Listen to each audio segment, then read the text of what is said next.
나중에 저희 애기 태어나도 이렇게 안 보고 지낼 자신 있으신 거냐고요? 엄마 아빠가 저희한테 그렇게 매정하게 하신다면 저희도 매정하게 굴 수밖에 없어요. 그 말 하려고 이 시간에 이렇게 남의 집에 난입한 거야? 남의 집이요. 난입이요. 여기가 너희 집이야? 말도 없이 들어왔으면 난입이지 뭐야?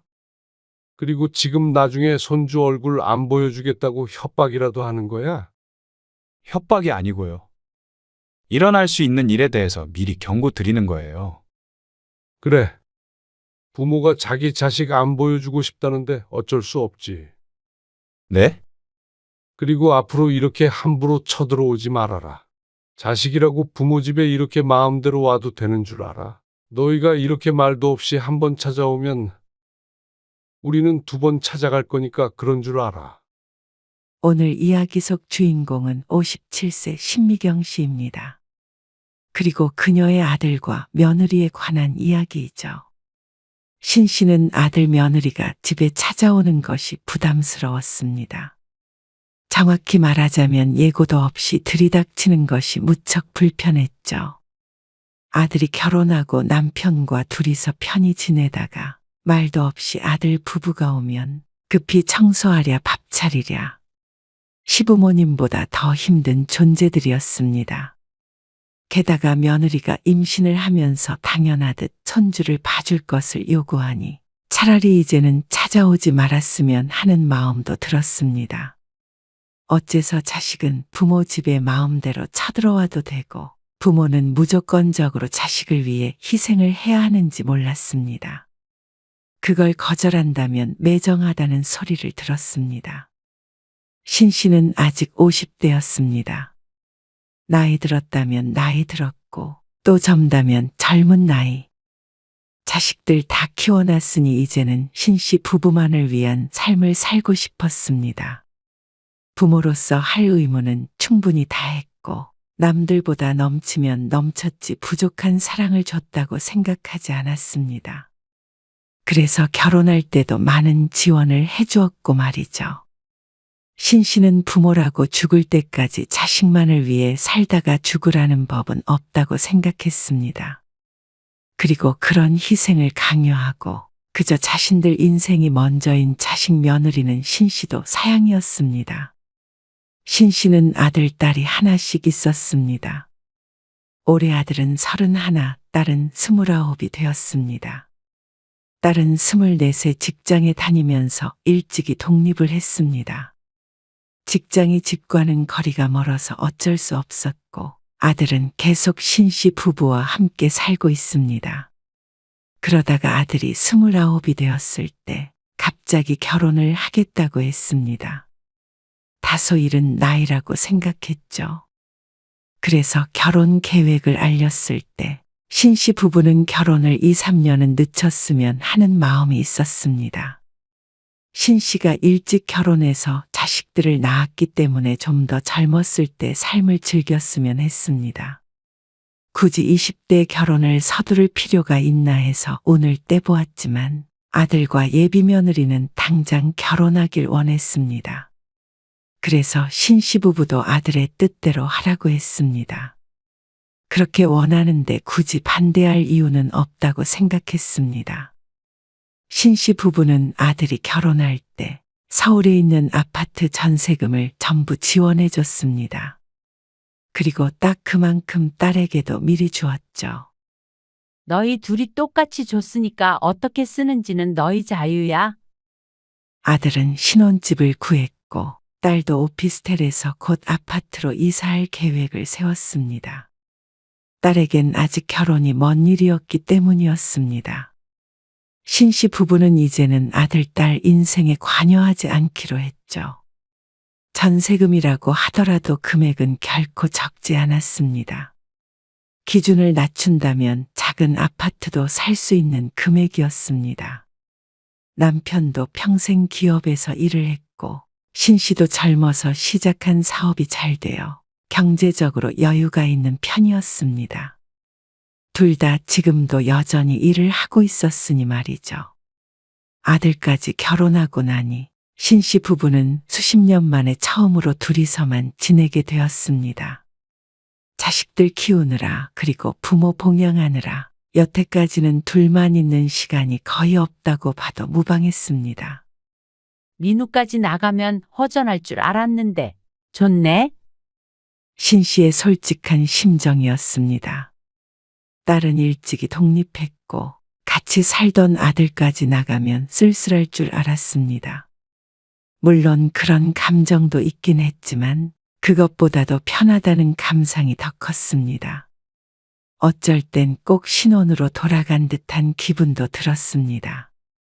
아, 잘 먹었다. 배부르니까 설거지하기 귀찮네.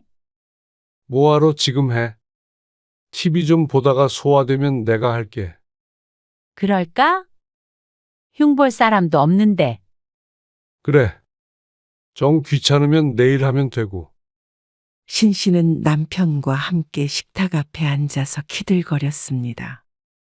신 씨 부부는 아들이 결혼한 후 자유롭고 편하게 지냈습니다. 설거지를 나중으로 미루기도 하고 집이 조금 지저분해도 뒀다가 남편과 서로 몰아서 함께 치우기도 했습니다. 그 과정에서 네가 해라 내가 해라 하면서 재미있게 지냈죠. 쉬는 날엔 둘이 아무것도 안 하고 소파에 누워 뒹굴뒹굴 하루 종일 영화 봤다 드라마 봤다 하기도 했습니다. 어른 눈치 보느라 자식 눈치 보느라 못했던 것들을 다 해보며 모처럼 좋은 시간을 보냈습니다. 그러다 보니 남편과 더 사이가 좋아진 것 같은 기분이 들었죠. 그런데 이런 평화는 금방 깨졌습니다. 엄마, 저희 왔어요. 어? 말도 없이 무슨 일이야? 그냥요. 저녁 같이 먹을까 하고요. 혜영이도 오고 싶어 해서요. 얘는 전화도 없이. 퇴근해서 바로 온 거라서요. 아직 식사 안 하셨죠? 그렇지? 어서 들어와. 아들이 며느리와 함께 찾아왔습니다. 마침 저녁을 먹으려던 참이긴 했습니다. 하지만 대충 있는 것에다 먹으려던 계획이 틀어졌습니다. 며느리가 왔으니 밥상이 초라해서는 안 될 것 같았죠. 신 씨는 급하게 냉장고를 뒤져서 요리다운 요리를 했습니다. 덕분에 식사 시간이 30분이 지연이 됐습니다. 그래도 아들 며느리 얼굴을 보니 반갑기는 했습니다. 결혼하고 나서는 자주 못 볼 줄 알았는데 이렇게 자발적으로 찾아오니 요즘 사람들답지 않다는 생각을 했습니다. 그 뒤로도 아들 내외는 자주 신 씨의 집에 방문했습니다. 며느리도 신 씨에게 잘하려고 노력하는 게 눈에 보였습니다.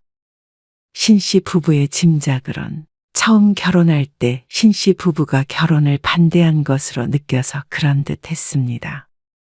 이렇게 자주 올 필요 없어. 너희 결혼한 거 우린 좋아. 우리 며느리도 예쁘고. 그러니까 너희도 신혼 즐기고 굳이 이렇게 안 와도 돼. 아, 저희가 좋아서 오는 거예요. 네. 맞아요. 그러니 불편할까봐 그랬지. 안 불편해요. 하지만 신 씨가 굳이 아들네에게 이렇게 얘기한 이유가 있었습니다. 사실 아들 부부가 불편할까봐 그랬던 것이 아니라 신 씨가 불편해서였습니다. 아들 부부는 최소 일주일에 한 번, 많게는 일주일에 3번까지도 찾아왔습니다. 그것도 대부분은 연락도 없이 들이닥쳤습니다. 아마 아들이 살던 집이라 편하게 오는 것이겠지만 신 씨는 결코 아들의 방문이 편하지 않았습니다. 아들만 오는 것이 아니기 때문이었습니다. 집도 치워야 하고 반찬에도 신경을 써야 하고 남편도 옷도 편하게 입고 있지 못했습니다. 여러모로 부담스러웠습니다. 특히나 평일에 퇴근 후에 좀 쉬려고 하는데 찾아오면 곤욕스러웠죠. 혹시라도 아들네가 서운할까봐 애둘러 말했지만 아들 며느리는 전혀 알아듣지 않았습니다. 예전에 시어머니를 모시고 살기 전에도 같은 동네에서 살았지만 시어머니도 이렇게 무작정 찾아온 적이 없었습니다. 아무리 늦어도 전날에는 꼭 연락을 주었었는데 자식이라는 이유로 이렇게 아무 때나 찾아오는 게 당연한 것인지 마음이 불편했습니다.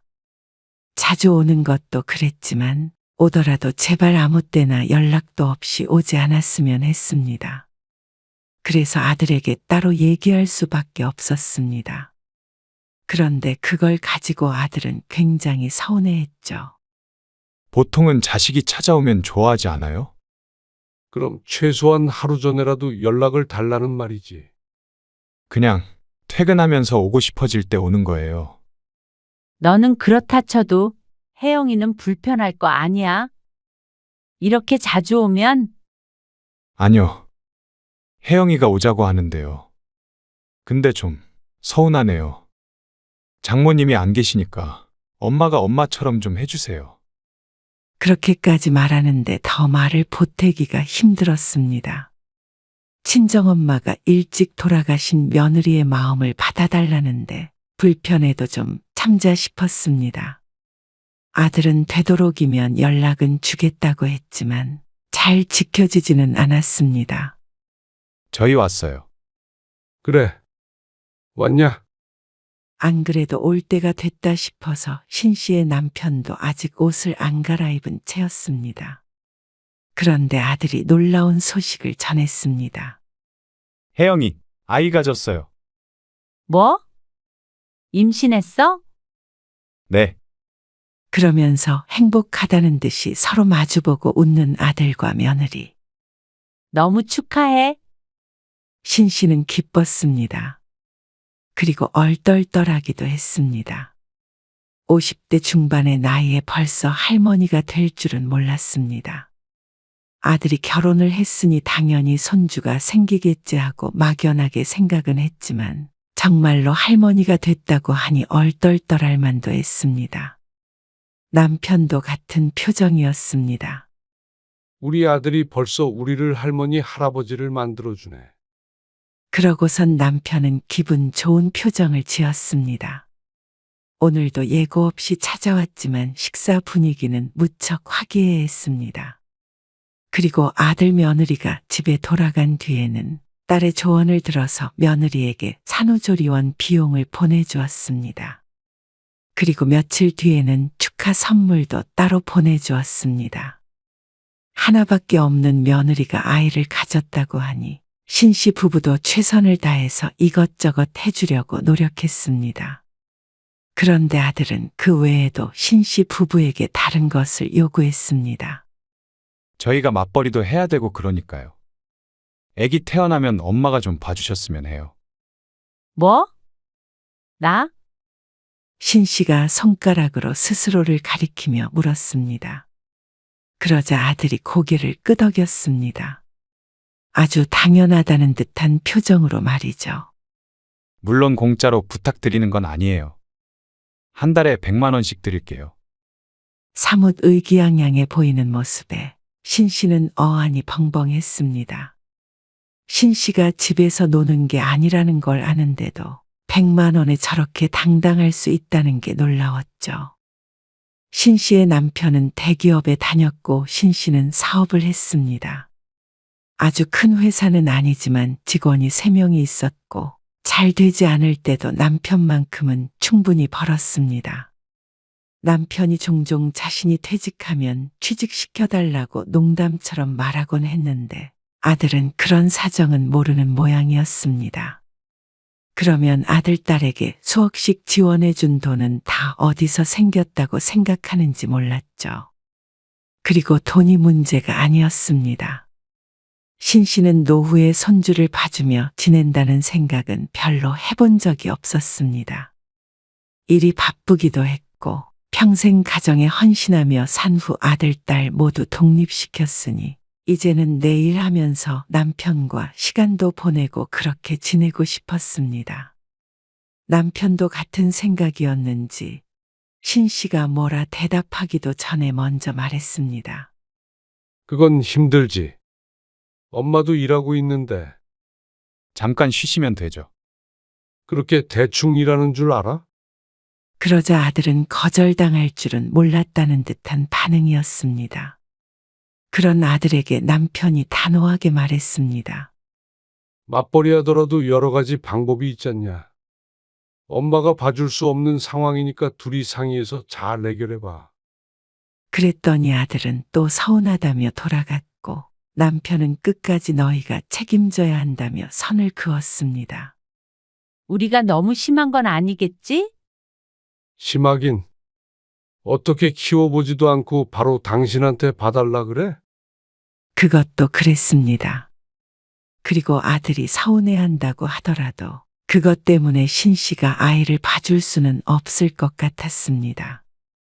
그러다가 며칠 뒤에 아들 며느리가 또 찾아왔습니다. 연락 좀 하고 오라니까 정말.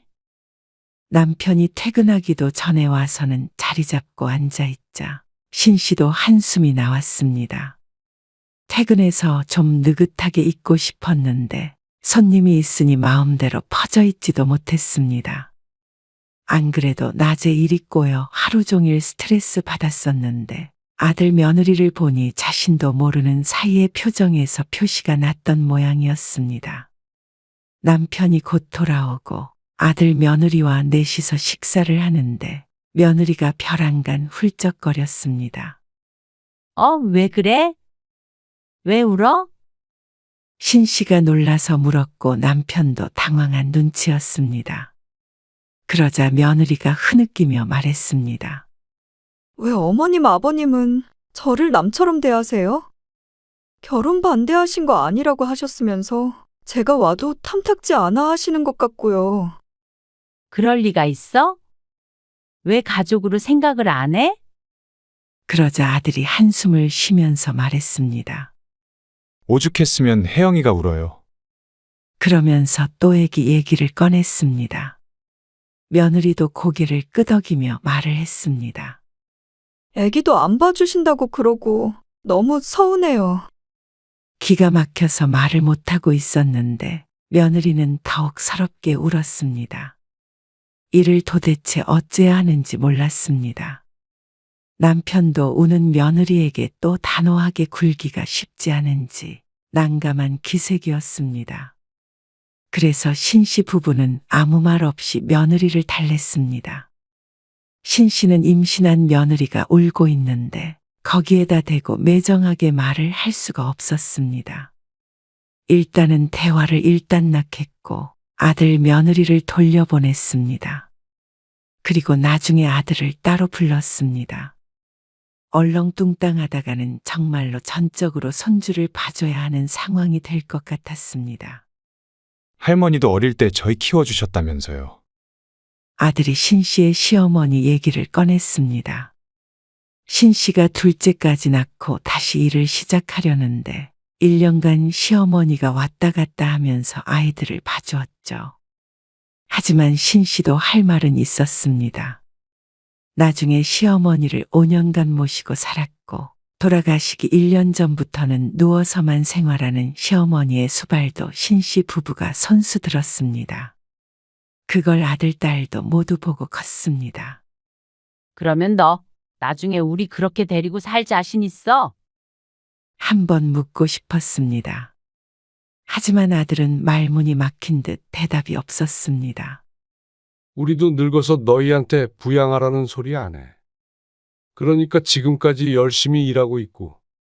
그런데 일을 쉬면서 애를 봐달란 소리를 했으면 나중에 우리 부양할 생각도 있다는 소리야. 남편이 아들에게 물었지만 아들은 여전히 말이 없었습니다. 거 봐라. 지난번에도 얘기했지만 다른 방법 찾아봐. 엄마한테 100만 원 줄 생각하지 말고 그거 보태서 도우미를 알아보든 해봐. 그러자 아들은 불만스러운 표정을 지으며 말했습니다. 애 못 봐주실 거면 그럼 도우미 비용을 보태주세요. 뭐? 아이를 봐주거나 아니면 도우미 비용을 달라는 아들. 그러자 아이를 봐달라고 한 것도 결국 돈 때문인가 하는 의심이 들었습니다. 아이를 봐줄 상황이 아니라는 걸 알 텐데도 자꾸만 우기는 게 이상하긴 했습니다. 너 그게 맞는 말인지 다시 한번 생각해봐라. 남편은 더 이상의 대화를 이어갈 수 없다고 생각했는지 아들을 돌려보냈습니다. 그리고 무척 속상한 듯 계속 한숨만 쉬었습니다. 아들에게 실망한 듯도 보였습니다. 어째서 부모가 무조건 애를 봐줘야 하고 그게 아니라면 돈을 대줘야 한다고 생각하는지 몰랐습니다. 혹시나 하는 마음에 신 씨가 주변에 물어봤는데 아이를 봐주는 도우미 비용이 한 달에 300만 원 정도 한다고 들었습니다. 그래서 그 돈을 신 씨에게 달라고 한 것인 모양이었습니다. 한 사람 월급에 맞먹는 금액이니 말이죠. 그래 놓고는 신 씨에게는 선심이라도 쓰는 듯이 100만 원을 주겠다고 한 아들이 괘씸하기도 했습니다. 결혼할 때 서운하지 않게 해줬다고 생각했는데 이 문제를 가지고 신 씨에게 섭섭하다고 하는 아들에게 오히려 신 씨가 섭섭했습니다. 신경 쓰지 마. 자기들이 알아서 해야지. 신 씨도 남편과 같은 마음이었습니다. 생각이 많아지는 밤이었죠. 그리고 한동안은 아들은 연락이 없었습니다. 신경 쓰이기도 했지만 아무 때나 쳐들어오는 아들 며느리가 없으니 몸은 편했습니다. 그리고 한 달쯤 뒤에 명절이 되었습니다. 아들 부부도 오고 오랜만에 딸도 집으로 왔습니다. 신 씨는 미리 상다리 부러지게 음식을 차려놓고 기다렸습니다. 아들과는 트러블이 있었지만 그래도 다 같이 모이니 마냥 반가웠습니다. 회사 잘 다니고 있어? 그냥 다니는 거지. 영원히 명절이었으면 좋겠다. 딸의 말에 신 씨가 웃으며 밥을 먹었습니다. 맛있지? 너희 좋아하는 걸로 엄마가 신경 많이 썼어. 이거 임산부한테 좋은 음식이래. 남편이 며느리 앞으로 반찬을 밀며 말했습니다. 다들 맛있게 먹는 것을 보니 아침부터 분주하게 움직인 보람이 있었습니다. 그런데 거의 식사가 끝나갈 때쯤 아들이 또 좋았던 분위기에 찬물을 부었습니다. 또 똑같은 말이었습니다. 애를 봐주거나 도우미 비용을 대주거나. 이제는 신 씨도 화가 났습니다. 도우미를 못 구하겠으면 둘 중 하나가 휴직하고 어느 정도 클 때까지 애 보면 되잖아. 그래도 도우미를 쓰는 게 이득이면 그렇게 하면 되고. 그걸 왜 엄마 아빠한테 달라고 하는 거야? 요즘 도우미 쓰는 게 얼마나 비싼데요. 참, 그래놓고 엄마한테는 100만 원 준대. 그건 그래도 그 정도는 다 부모님이 대주는 추세예요. 너 결혼한다고 집 해줬고, 아이 생겼다고 해서 산후조리원 비용도 줬어. 선물도 따로 줬고, 그 정도면 충분하지 않아? 맞벌이 하면서 애 키우는 게 얼마나 힘든데요. 그렇다고 하더라도 너희가 돌봐보고 너무 힘드니 좀 도와줘라 하는 것도 아니고 말이야. 무조건 부모 보고 책임지라는 게 말이 돼? 다들 쥐죽은 듯 조용해졌습니다. 딸도 조용히 젓가락을 내려놓았습니다. 그리고는 눈치를 보며 눈을 대굴대굴 굴렸습니다. 그런데 또다시 울음을 터뜨리는 며느리 때문에 분위기는 더욱 엉망이 되었습니다. 뭘 했다고 눈물을 흘리는 것인지 몰랐습니다. 꼭 임신한 며느리를 괴롭히는 못된 시어머니가 된 것 같아서 마음이 좋지 않았습니다. 하지만 여기서 이야기를 마무리 짓지 못하면 또다시 찾아와서 엉뚱한 소리를 할 것만 같았습니다. 왜 또 애를 울리세요? 다들 애기 생기면 할머니, 할아버지가 손주 봐줘요. 원망 섞인 아들의 말에 남편이 언성을 높였습니다. 누가 너희한테 애 낳아달라고 했냐? 어째서 당연히 할머니, 할아버지가 봐줘야 하는 거야? 그게 아니면 돈을 달라고? 이건 자식이 아니라 날강도가 따로 없네. 날강도라니요. 이러니까 혜영이가 서운하다고 우는 거잖아요. 아들이 억울하다는 듯이 말했습니다. 기가 차서 말도 나오지 않았죠. 딱 그 집까지가 엄마 아빠 할 도리는 한 거야. 그러니까 너희 가정은 너희가 알아서 해. 왜 이렇게 매정하세요? 애 안 봐줬다고 매정하다고 하는 너희들이 매정하다. 집에 와서 이렇게 맛있는 거 먹고 좋은 시간 보내고 그런 거 다 좋아. 그런데 그 이상의 희생까지는 요구하지 말어. 부모도 부모의 인생이 있는 거야. 이런 거 저런 거 다 떠나서 엄마 아빠 이제 곧 환갑인데 이제는 둘이 좀 편히 지내자. 지우 너도 새겨들어. 남편이 딸에게 말했습니다. 자기 일이 아닌 듯 강 건너 불구경하듯 앉아있던 딸이 화들짝 놀랐습니다. 나? 그래. 너도 나중에 결혼하면 애 봐달라느니 그런 거 하지 마. 결혼도 안 했는데. 나중에 딴 말 하지 말란 소리야. 둘 다 똑같이 안 봐주는 거니까. 아들의 얼굴이 울그락불그락해졌습니다. 화가 난 건지 억울한 건지 모르겠지만 이번 일로 확실히 신씨 부부의 뜻을 알아들은 것은 같았습니다. 엄마 아빠도 더 나이 들면 좋은 시간 보내려고 해도 못 보내.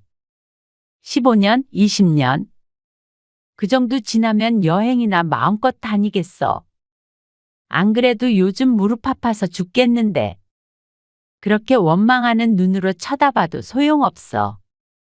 매정하다고 생각할 수도 있겠지만 그것도 어쩔 수 없어. 나도 손주 태어나면 당연히 예쁘겠지. 너희 힘들 때 한 번씩 봐줄 수 있어, 당연히. 근데 너희가 한 부탁은 들어줄 수 없어. 이 대화는 이번이 마지막인 걸로 하자. 신씨도 정말 마지막이라고 생각하고 아들에게 못을 박았습니다. 대답이 없길래 아들도 납득은 못했어도 무슨 말인지는 충분히 알아들은 줄 알았습니다. 과일 먹자. 남편이 과일을 가지고 나왔고 신씨는 며느리의 어깨를 토닥거렸습니다. 너무 상심하지 않았으면 하는 마음이었습니다. 아들은 한참을 말없이 앉아 있다가 이내 과일도 먹고 평소처럼 대화를 나눴습니다. 며느리도 눈물을 그쳤고 말이죠. 신씨는 마음속으로 안도를 했습니다. 요즘 가장 신경 쓰이던 일이었는데 마무리가 잘 됐다고 생각했습니다. 지우 너는 남자친구 없어? 있긴 있지. 있긴 있는 건 뭐야? 아직 결혼 생각은 없다는 거지. 그러면서 딸은 아들을 힐끔 바라보았습니다. 그러자 아들도 그 눈길을 느꼈는지 인상을 찌푸렸습니다. 그의 딸은 어깨를 으쓱하고 말았습니다. 아들은 다음날 오전에 밥을 먹고 처가에 간다며 집을 나섰습니다. 장인어른만 계시니 서두르겠다며 일찍 일어났고 딸은 좀 더 있다가 다음날 가겠다고 했죠. 그리고 그날 이후로 아들은 조금 변했습니다. 자주 하던 전화도 뜸해졌고 어떨 때는 신씨가 전화를 걸어도 받지 않았습니다. 부재중 전화가 떠 있을 텐데도 다시 전화를 주지 않는 경우도 있었습니다. 아무래도 명절에 기분이 상했던 것 같지? 뭐하러 신경 써? 안 받으면 하지 마. 기분이 그렇다? 뭐가?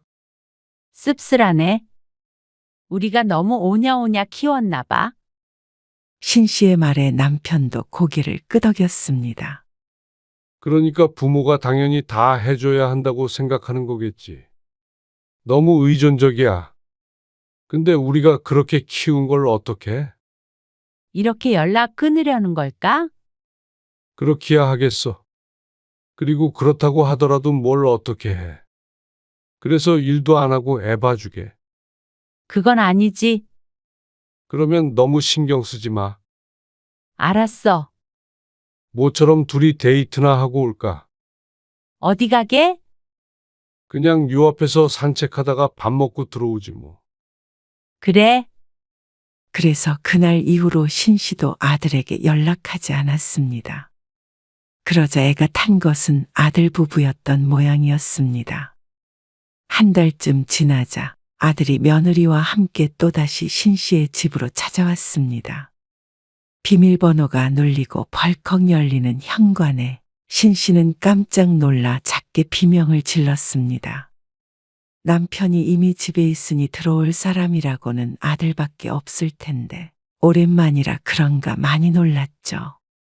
마침 씻고 나와서 민소매에 반바지를 입고 머리도 수건으로 두르고 있었는데 며느리 보기에 무척 민망했습니다. 그리고 사각 팬티처럼 얇은 바지를 입고 있던 남편은 황급히 안방으로 들어갔습니다. 너 이렇게 말없이 들이닥치지 말라고 했지?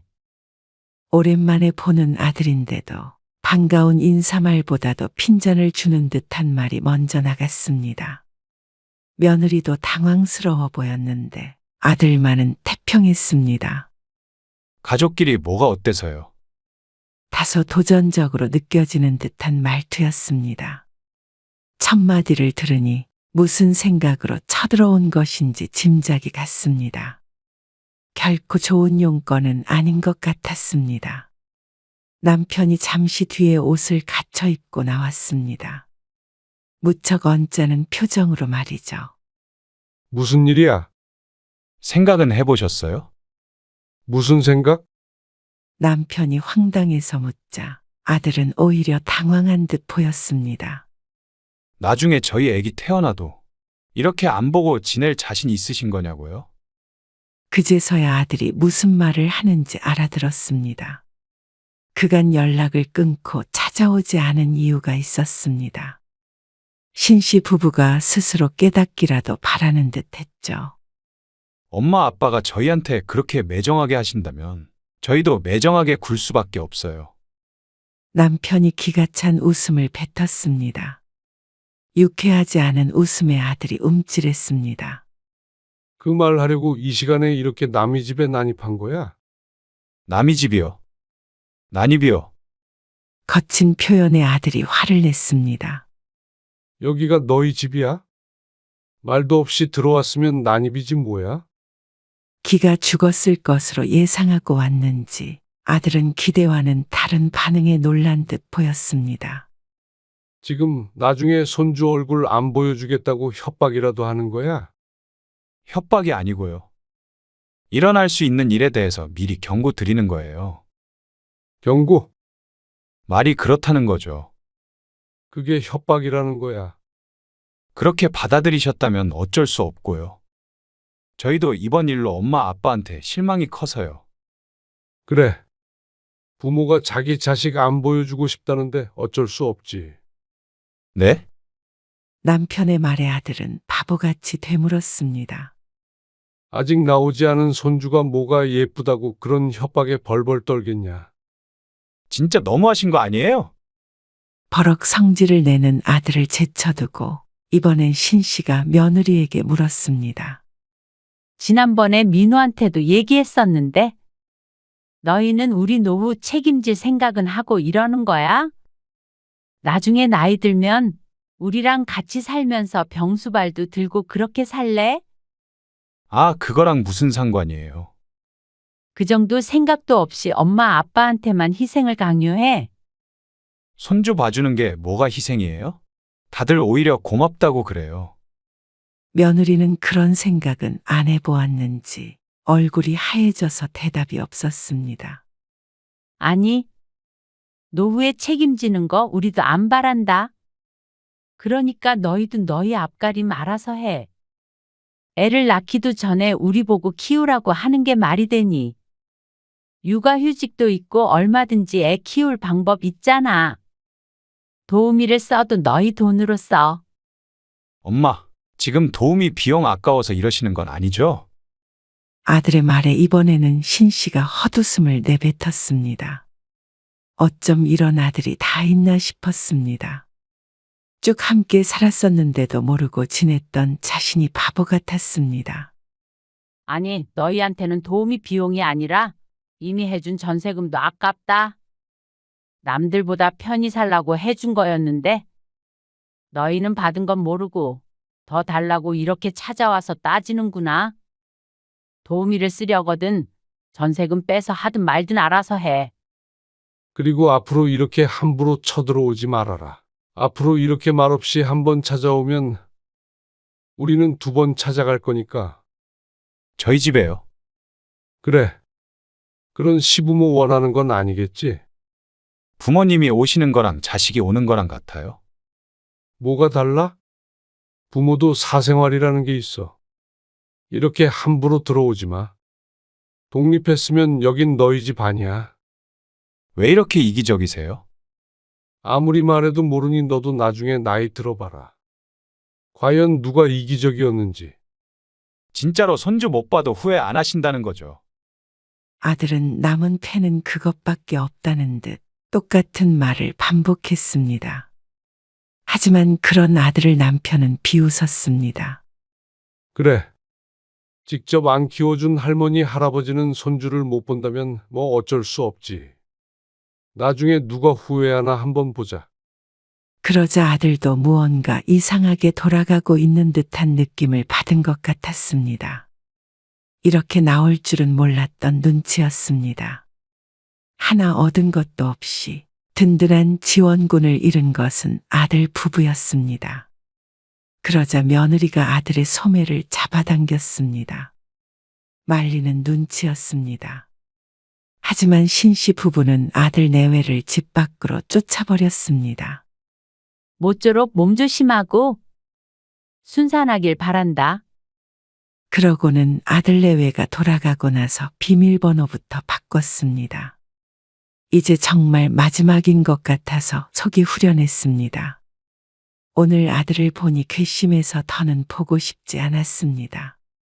아들이 미우니 며느리도 밉고 손주도 보고 싶지 않았습니다. 아들은 신씨 부부 보고 차갑다고 했지만 신씨는 아들 며느리가 괘씸했습니다. 아이는 봐달라면서 나중에 늙으면 부양할 거냐는 물음에 둘 중 누구도 대답하지 못했습니다. 그걸 보니 마음이 더 확실해졌습니다. 저들 득대는 일만 하려 하고 부모는 일방적으로 희생만 해야 된다고 생각하는 듯 했습니다. 그런데 그렇게 협박했던 것 치고 아들은 오래가지 못했습니다.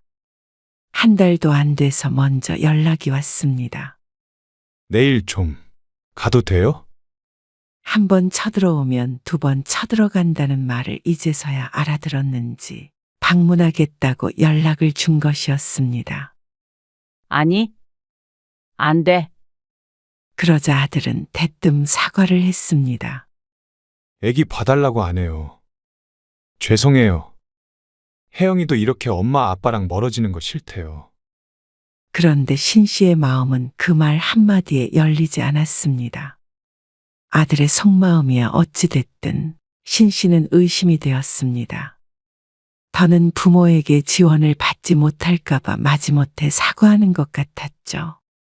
아들은 아니라고 하지만 그래도 이미 상한 마음은 쉽게 낫지 않았습니다. 물론 나중에 아이가 태어나면 어떻게 될지 모르겠지만 현재로서는 아들을 보고 싶지 않았습니다. 엄마 아빠 좋은 시간 보내고 있으니까 너희도 이제 찾아올 생각 말고 알아서 살아. 그리고 나서 전화를 끊어버렸습니다. 신씨는 더는 자식에게 얽매이지 않기로 다짐했습니다. 자식 생각에 스트레스 받아서 요즘 머리도 빠지고 했는데 그럴 이유가 전혀 없었습니다. 부모의 의무는 다 했으니 이제는 좀 더 신씨 부부만의 삶에 집중하며 살기로 했습니다. 거기에 아들이 불만이 있다면 각자 갈 길을 가면 그만이었습니다. 여보, 오늘 뭐 해 먹을까? 귀찮은데 라면 먹자. 내가 솜씨 좀 발휘해 볼게. 좋아. 신씨는 앞으로도 이렇게 살 수 있다면 만족스러운 인생이라고 생각했습니다.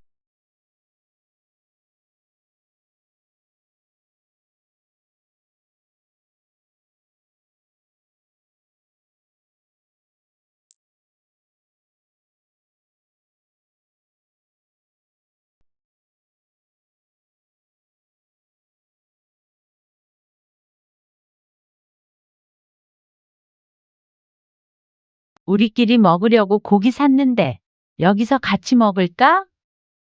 고기 삶아가지고 마침 잘 됐네. 가셔서 두 분이서 드세요. 그러려고 사셨을 텐데. 같이 먹으면 더 맛있지. 그리고 처음으로 너희 집에서 밥 좀 얻어 먹어보자.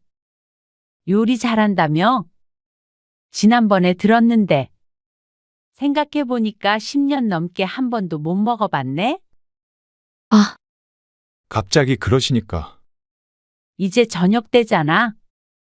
그리고 밥만 있으면 되는데 뭘. 고기도 있고 김치도 있으니까. 그래도 왜 며느리가 해준 밥을 먹고 싶어 하시는 거예요? 아니, 며느리가 해준 밥을 먹고 싶은 게 아니라 한 번쯤은 자식 집에서 밥 한 끼 먹고 싶을 수 있는 거 아니야? 나가서 먹어요, 그럼. 준호 엄마 곤란하게 이러지 마시고. 밥 하는 게 그렇게 곤란한 일이야? 오늘 이야기 속 주인공은 66세 홍숙자 씨입니다. 그리고 그녀의 큰아들과 며느리에 관한 이야기입니다. 홍 씨는 큰아들 내외가 불편했습니다. 명절을 제외하고는 만날 일이 거의 없기도 했고 어쩐지 홍 씨 부부를 밀어내는 듯한 느낌을 항상 받았습니다. 그렇지만 결혼한 지 10년이 넘는 세월 동안 어떻게 부모를 집에 초대해서 식사 대접도 한 번 안 하는지 몰랐습니다. 그게 일반적인 사이는 아닌 것 같았습니다. 둘째 아들네만 하더라도 그러지 않았고 주변을 뒤져보아도 이런 경우는 없었습니다. 그렇다고 서로 등지고 살고 있는 것도 아니었고 큰아들네는 명절에 홍 씨의 집에 와서 홍 씨가 해준 밥 몇 끼를 잘만 먹고 갔습니다. 그런데 반대로 부모를 대접해 주는 것은 너무나도 싫은 모양이었습니다. 그러니 일부러 음식을 맛없게 하는 등 꾀를 부리기까지 했던 것이었겠죠. 기가 막히고 섭섭했습니다. 그래놓고는 저들이 조금이라도 서운한 건 참지 못하는 이중적인 태도에 질려버렸습니다. 요즘 젊은 사람들이 문제가 아니라 아들 며느리가 문제인 듯 했습니다. 큰아들 내외의 생각이 그렇다면 홍 씨도 그에 맞춰줄 생각이었습니다. 눈에는 눈, 이에는 이였습니다. 홍 씨는 아들이 둘이 있었고 모두 결혼한 지 꽤 되어 손주들도 셋이나 있었습니다. 큰아들은 11년 전에 결혼을 해서 아들 하나를 키우고 있었고 작은 아들은 7년 전에 결혼해서 5살 쌍둥이 남매를 키우고 있었죠. 아들 둘이 결혼할 때 각각 전셋집을 얻어주었습니다. 며느리들은 혼수만 넣을 수 있도록 했습니다. 전세라고 하지만 수도권의 아파트에 거주지를 구하는 금액은 결코 적지 않았습니다. 홍 씨 부부는 아들들이 결혼하고 손주들도 낳으니 이제는 남은 노후를 손주들 재롱을 보는 낙으로 살면 되겠구나 생각했습니다. 두 아들 모두 차 타고 30분이 안 걸리는 위치에 살고 있기 때문에 만나고자 마음먹는다면 충분히 어느 때고 볼 수 있었습니다. 물론 각자 바쁘게 살고 있으니 자주 만나지는 못했지만 말이죠. 그래도 2~3시간 멀리 떨어져 사는 사람들보다는 훨씬 좋았습니다. 명절이나 어버이날을 제외하고도 한두 달에 한 번씩은 만나서 밥도 먹고 차도 마시고 했습니다. 그런데 그건 작은 아들네만 해당이 되었습니다. 큰아들네와는 그게 잘 되지 않았습니다. 어머님, 친정에서 방어 보내주셨거든요. 오늘 저녁에 먹을 건데 오셔서 같이 드셔요. 정말? 귀한 거 보내주셨네? 네. 저희끼리 먹기 아까워서요. 아버님 방어 좋아하시잖아요. 좋아하지? 그러면 오늘 저녁에 오세요. 식사도 같이 하시면 좋을 것 같아요. 그럴까? 친정이 제주도인 작은 며느리에게서 전화가 왔습니다. 작은 아들네는 이렇게 맛있는 음식이 있거나 특별한 날이면 가끔씩 이렇게 홍 씨 부부를 집으로 초대했습니다. 그러면 홍 씨 부부도 같이 먹을 음식이나 선물 같은 걸 바리바리 싸들고 갔습니다. 불편할 텐데 초대해준 그 마음이 고마워서 말이죠. 그런데 큰아들에게서는 그런 초대를 받아본 적이 없었습니다. 기억을 더듬어 보자면 큰아들네 집에서 무언가 먹었던 것은 처음 결혼하고 나서 신혼집에 집들이 같은 것을 했을 때였습니다. 집들이 같은 것이라고 표현한 이유는 흔히들 하는 것처럼 음식 차려놓고 하는 집들이는 아니었기 때문이었습니다. 집 좋네. 그렇죠? 이 아파트 전세 없다고 그랬는데 저희가 운이 좋았어요. 위치도 좋은 것 같고 내부도 깔끔하다. 지은 지 오래되지 않았으니까요. 여기서 살다가 이 아파트 사도 좋을 것 같아요. 그렇겠다. 이거 받아. 선물이야. 이게 뭐예요? 로봇 청소기인데 걸레질 해주는 거래. 물만 넣고 돌리면 온 집을 혼자서 닦아준대. 정말요? 신기하네. 있으면 좋겠네요. 쪼그려서 걸레질 안 해도 되지. 따지자면 며느리를 위한 선물이었습니다. 결혼 직후 일을 그만두고 내조를 하겠다던 며느리이니 아마 청소도 며느리가 하지 않을까 싶어서 준비했죠. 홍씨 부부는 저녁 시간에 앉아서 얘기를 나눴지만 녹차와 과일만 내오고 음식을 준비하는 기색은 보이지 않았습니다. 홍씨 부부도 오래 앉아 있다가 갈 생각은 아니었기 때문에 어서 밥만 먹고 일어나려 했습니다. 이제 저녁 먹자. 일찍 가봐야 너희도 좀 쉬지. 아, 이 앞에 갈비집 가려고요. 갈비집? 네. 그게 깔끔하고 좋잖아요.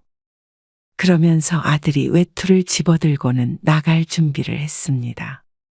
그의 홍씨 부부도 온 지 30분 만에 얼떨결에 아들을 따라서 엉덩이를 뗐습니다. 나가서 먹자고? 네.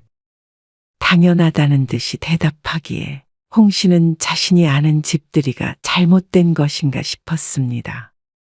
보통은 집들이라고 하면 집에 초대해서 식사 대접도 하고 그런 거 아닌가 했습니다. 정말로 집 구경만 잠깐 하고는 집 밖을 나서야 했습니다. 어쩐지 집에서 음식 냄새가 하나도 나지 않는다 싶었습니다. 바깥에서 식사를 하고 집으로 돌아왔지만 홍 씨도 남편도 고개를 갸웃거렸습니다. 집들이를 말이야. 밖에서 사온 음식으로 차려줬다는 말은 들었어도 바깥에서 밥 먹고 헤어지는 경우도 있어. 그러게. 그 당시는 요즘 사람들이라 그런가 하는 의아함이 있었습니다. 그런데 작은 아들이 결혼했을 때 그게 아니라는 걸 알게 되었습니다. 작은 아들 내외는 홍 씨 부부를 초대해서 여러 음식을 해놓고 대접했습니다. 아직은 요리에 서툴다며 사온 음식도 있고 직접 한 음식도 있었지만 어느 때보다도 좋은 시간을 보내고 돌아왔습니다. 전세자금을 지원해줘서 감사하다는 인사도 들으니 뿌듯하기도 했습니다. 그리고 그 뒤로도 작은 아들네와는 종종 왕래를 했습니다. 혹시라도 맞벌이하는 아들 며느리 힘들까봐 초대를 받으면 꼭 함께 먹을 음식도 싸갔고 2달에 한 번 이상은 가지 않으려고 했습니다. 아무리 좋은 사이더라도 자주 보면 지치기 마련이니 말이죠. 아들보다도 며느리가 걱정돼서 그렇게 했습니다. 음식을 싸간다고 하더라도 시부모가 집에 온다고 하면 청소도 해야 되고 이것저것 신경 쓸 게 한두 가지가 아님을 홍 씨도 모르지 않았습니다. 시어머니가 되기 이전에는 홍 씨도 항상 며느리의 입장에 있었기 때문입니다. 그러다 보니 둘째 며느리와는 잘 지냈습니다. 가끔 전화해서 서로 안부도 묻고 특별한 날에는 선물도 주고받고 말이죠. 그런데 큰아들네와는 그게 잘 되지 않았습니다. 생각해보면 아들네 집에 간 것도 11년 동안 5손가락 안에 꼽았습니다. 그것도 손주 때문에 피치 못할 사정이 있을 때였습니다. 잠시만 봐주세요. 어머님, 죄송해요. 제가 급하게 나가봐야 해서요. 그래. 얼른 가봐. 큰며느리의 여동생이 근처 지역에서 살고 있었는데 진통이 와서 산부인과에 가야 하는데 집에 혼자 있다며 며느리가 급히 홍 씨를 불렀습니다. 아직 돌이 안 된 손주 때문에 그냥 두고 가거나 데리고 가기에도 힘들다며 말이죠. 제부도 오고 있다고 하니까 일단 이번 도와주고 연락드릴게요. 홍 씨는 고개를 끄덕였습니다. 그리고 아들 집에서 손주를 돌봐주었습니다. 2시간쯤 있으니 며느리에게서 전화가 왔습니다. 어머님, 아직 아이가 나올 때가 안 됐다고 해서 저는 제부한테 동생 맡기고 지금 돌아가고 있어요. 아직 준우 아빠 안 왔죠? 아직 안 왔어. 준우 잘 놀고 있으니까 너무 서두르지 말고 조심히 와. 네. 금방 갈게요.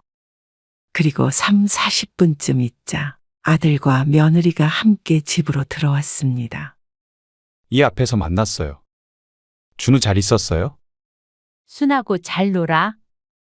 우유도 먹였고 고생하셨네요. 고생은? 이렇게 예쁜 손주 보는데 무슨 고생? 아들은 외투를 벗더니 소파 앞에 털썩 앉았습니다. 그리고 며느리는 아이를 안아들고 있었습니다. 홍 씨는 내심 저녁을 함께 먹을 생각을 하고 있었습니다. 그런데 각자 할 일들을 하니 어쩐지 계속 있기가 힘든 분위기였죠. 차 가지고 오셨죠? 아빠가 태워줬어. 아, 그러면 다시 데리러 오신대요? 아, 전화해봐야겠지? 아들의 말에 홍 씨가 남편과 통화를 했습니다. 남편은 벌써 오느냐며 의아해했고 20분이 좀 넘었을 때 1층 주차장으로 내려오라고 남편이 전화를 했습니다. 아버지 오셨댄다. 그럼 가볼게. 네. 조심히 가세요. 안녕히 가세요. 아들 며느리의 배웅을 받고 집을 나왔는데 어쩐지 섭섭했습니다. 그래도 급하게 와서 몇 시간 동안 아이를 봐줬는데 저녁 시간에 같이 밥 먹잔 소리도 안 하고 이렇게 바로 돌려보내는지 다소 황당했습니다. 홍 씨가 먹든 안 먹든 함께 먹자고 말이라도 하는 게 당연하다고 생각했습니다. 그게 매너가 아닌가 싶었습니다. 그런데 얼른 가보라는데 자리를 지키고 있을 만한 뻔뻔함이 홍 씨에게는 없었습니다. 그래서 급하게 나와서 남편의 차를 타자 질문이 날아왔습니다. 왜 밥도 안 먹고 벌써 와? 홍 씨가 대답을 않고 있자 남편이 중얼거렸습니다. 당신 당연히 밥은 먹고 올 줄 알고 밥 차렸다가 다시 냉장고에 넣었어. 그 말에 홍 씨도 씁쓸한 미소를 지었습니다. 남편이 생각하기에도 이런 상황이라면 함께 밥을 먹는 게 맞는 모양이었습니다.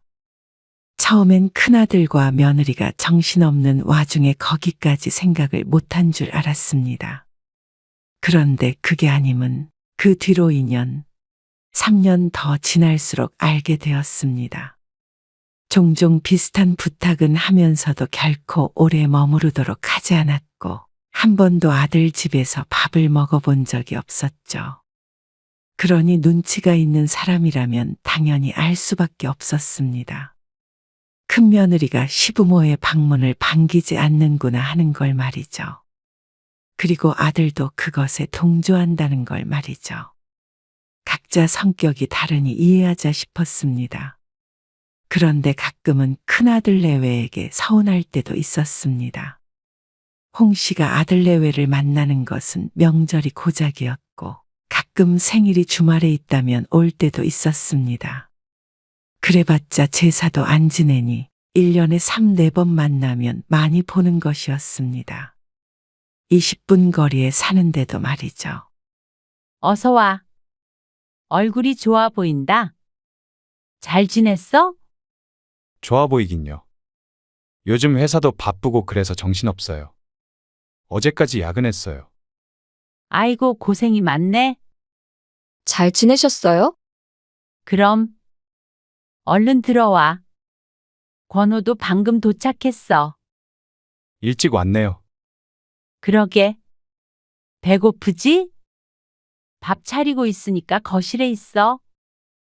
혼 씨는 큰아들 부부와 손주를 반겼습니다. 오랜만에 보니 손주도 훌쩍 커 있었습니다. 초등학교에 들어갔으니 1년이 달랐습니다.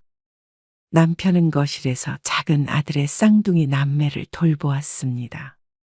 그리고 아들 며느리들은 서로 둘러앉아 대화를 나누었습니다.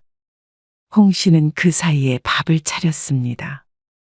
어머님, 뭐 좀 거들까요? 아니, 앉아 있으라니까 그러네. 미리 다 해놔서 덜기만 하면 된다니까? 제가 덜게요. 다 됐어. 5분만 기다려. 홍 씨는 부엌으로 들어온 작은 며느리를 다시 거실로 돌려보냈습니다. 홍 씨 가족은 차례는 지내지 않았고 전날 저녁에 함께 저녁을 먹고 명절 당일 아침에 떡국을 먹고 헤어졌습니다. 홍 씨는 저녁에 자식들이 도착하기 전에 미리 모든 음식을 준비해 놓았습니다. 데우기만 하면 되도록 말이죠. 설거지는 식기세척기를 써서 고생스럽지도 않았습니다. 홍 씨는 작은 일도 며느리들에게 시키지 않았습니다. 명절에 왔으면 맛있는 거 먹고 푹 쉬다 갔으면 하는 마음이었습니다. 홍 씨도 명절에 시집에서 차례 음식 준비하고 산더미 같은 설거지를 안 해본 것이 아니었습니다. 시부모님이 돌아가시고 더는 하지 않았지만 그래도 그런 명절이 부담스럽고 괴롭다는 걸 충분히 알고 있었습니다. 그러니 홍 씨의 며느리들이 명절에 시집에 오는 게 싫은 일이 아니었으면 했습니다. 이리 주세요. 과일은 제가 깎을게요. 작은 며느리가 홍 씨의 손에 들려있던 쟁반을 가져갔습니다. 그리고 사과와 배를 깎으면서 말했습니다. 음식 준비하느라 엄청 힘드셨을 것 같아요. 다 손 많이 가는 건데. 그냥 낮에 할 일 없으니까 한 거지. 그래도요. 매번 아무것도 안 하고 얻어만 먹으니까. 아이 괜찮아. 맛있게 먹으면 됐지. 다음 달에 어머님 생신에 아버님이랑 같이 저희 집에 오세요. 같이 식사해요. 그땐 제가 맛있는 거 많이 해놓을게요. 말이라도 고맙네. 말만 그런 거 아니에요. 홍 씨는 작은 며느리의 말에 웃었습니다. 그리고 그때 사과를 아삭아삭 먹고 있는 큰 며느리와 눈이 마주쳤습니다. 며느리는 자연스럽게 시선을 돌렸습니다. 아, 어머님 생신 때 다 같이 만날까요? 주말이잖아요. 그러네. 아, 근데 저희 집은 쌍둥이 때문에 엄청 어수선한데. 그러면 형님 내서? 작은 며느리가 큰 며느리를 보며 살짝 운을 뗐지만 큰 며느리가 질색을 했습니다. 뭐? 그건 좀 아니지. 내가 왜? 차라리 그냥 밖에서 사 먹어. 우리도 식탁이 작아서 다 같이 못 먹어.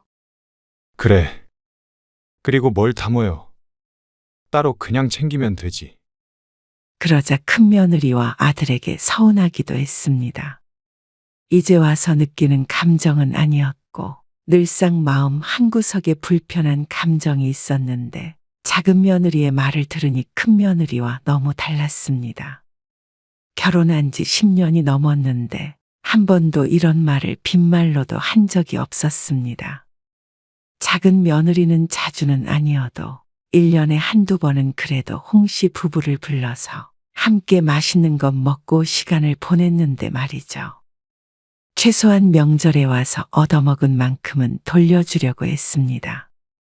그것이 인지상정이 아닌가 하는 생각이 들었습니다. 요즘 사람 치고서도 큰아들네는 거리가 있는 것 같았습니다. 그런데 또 홍 씨 부부만 초대를 안 하는 거면 이해가 가겠지만 사돈네는 잘만 초대하는 것 같았습니다. 직접적으로 그런 말은 하지 않았지만 대화를 나누다 보면 충분히 유추할 수가 있었습니다. 저는 바쁘니까 집에서는 요리 잘 안 하게 되더라고요. 그래서 요즘엔 사 먹을 때도 있어요. 그건 그래. 우리도 마찬가지야. 요즘 그런 밀키트 같은 것도 잘 나오니까. 두 며느리가 대화를 하고 있는데 큰아들이 끼어들었습니다. 그래도 당신 요리는 잘하잖아. 아, 요리 잘하세요? 잘하는 건 아니고. 잘하지. 그 왜 지난번에 장인어른 오셨을 때도 자기가 한갈비찜 진짜 맛있다고 엄청 칭찬하셨잖아. 에이, 그 정도는 아니야. 그리고 홍 씨는 부엌에서 컵을 닦으며 거실에서 작게 들려오는 대화를 듣고 있었습니다. 그 말을 들으니 아들네가 집에 사돈네를 초대해서 밥을 차려줬다는 걸 알 수 있었죠. 그러니 황당한 기분이었습니다. 아무리 친정부모와 시부모가 다르다고 하지만 어쩜 우리만 한 번을 초대를 안 해주나 싶었습니다. 어쩐지 차별당하고 있다고 생각하니 기분이 좋지 않았습니다. 그러다가 아들네 집에 들릴 일이 있었습니다. 홍 씨는 집에서 직접 김장을 해서 먹었는데 딱 홍 씨 부부와 두 아들네 먹을 양만 해서 나눠줬습니다. 그런데 작은 아들네 집에 들렀다가 큰아들 집 앞에 도착했습니다. 아무래도 바쁜 자식들보다는 홍 씨 부부가 왔다 갔다 하는 게 좋을 것 같아서 이렇게 매년 갖다 주었죠. 원래는 김치만 전해주고 오지만 홍 씨는 이번엔 다른 생각이 들었습니다. 그래서 김치를 주면서 아들 며느리에게 말했습니다. 아참, 우리끼리 먹으려고 고기 샀는데 여기서 같이 먹을까? 고기 삶아가지고. 마침 잘 됐네. 권일이 벌써 퇴근한 줄 몰랐는데. 그러자 아들 며느리는 무척 당황한 듯 보였습니다. 그저 놀란 것이 아닌 곤란한 기색이 역력했습니다. 가셔서 두 분이서 드세요. 그러려고 사셨을 텐데. 같이 먹으면 더 맛있지. 그리고 처음으로 너희 집에서 밥 좀 얻어 먹어보자. 요리 잘한다며? 지난번에 들었는데. 생각해보니까 10년 넘게 한 번도 못 먹어봤네? 아, 아들이 며느리 눈치를 잔뜩 보며 말끝을 흐렸습니다. 갑자기 그러시니까. 이제 저녁 때잖아. 그리고 밥만 있으면 되는데 뭘. 고기도 있고 김치도 있으니까. 그래도 안내가 너무 당일에 갑작스럽게 말하나? 그러면 다음 주쯤도 괜찮고 너희 시간 맞춰서 올게. 그러자 아들이 끼어들어 말했습니다. 어쩐지 짜증스러운 말투였습니다. 왜 며느리가 해준 밥을 먹고 싶어 하시는 거예요? 아니, 며느리가 해준 밥을 먹고 싶은 게 아니라 한 번쯤은 자식 집에서 밥 한 끼 먹고 싶을 수 있는 거 아니야? 나가서 먹어요, 그럼. 준호 엄마 곤란하게 이러지 마시고. 이해가 안 가네요. 밥하는 게 그렇게 곤란한 일이야. 그렇게까지 싫다면 그냥 돌아오는 게 맞겠지만 홍 씨도 조금 억울하기도 하고 기분이 상하기도 했습니다.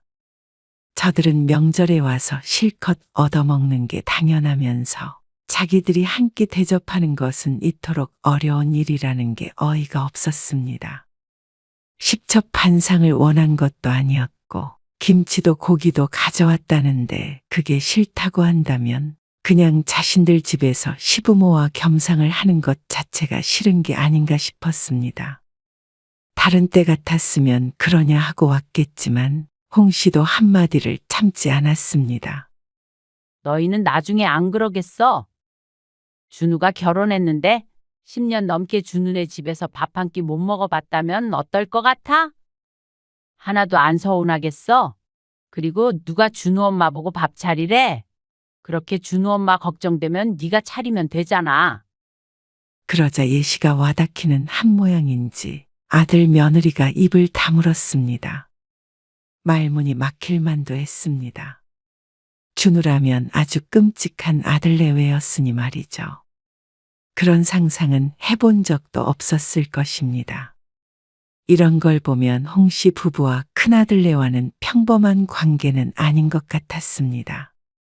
일반적인 부모 자식보다도 훨씬 멀고도 불편한 사이가 되어버린 것 같았죠. 어쩌다 한번 아들네에 오게 되면 서둘러 내보내려는 아들 며느리. 홍 씨도 더는 말씨름을 하지 않았습니다. 홍 씨는 남편의 팔을 잡아 끌고 집으로 돌아왔습니다. 홍 씨도 마음이 좋지 않았지만 남편도 무척 상심한 듯 했습니다. 그렇게 말씨름 하듯이 대화를 주고받고 돌아온 게 못내 속상한 듯 했습니다. 나중에 초대하겠다. 아니면 요리를 잘못해서 그러니 다음에 기회되면 대접하겠다.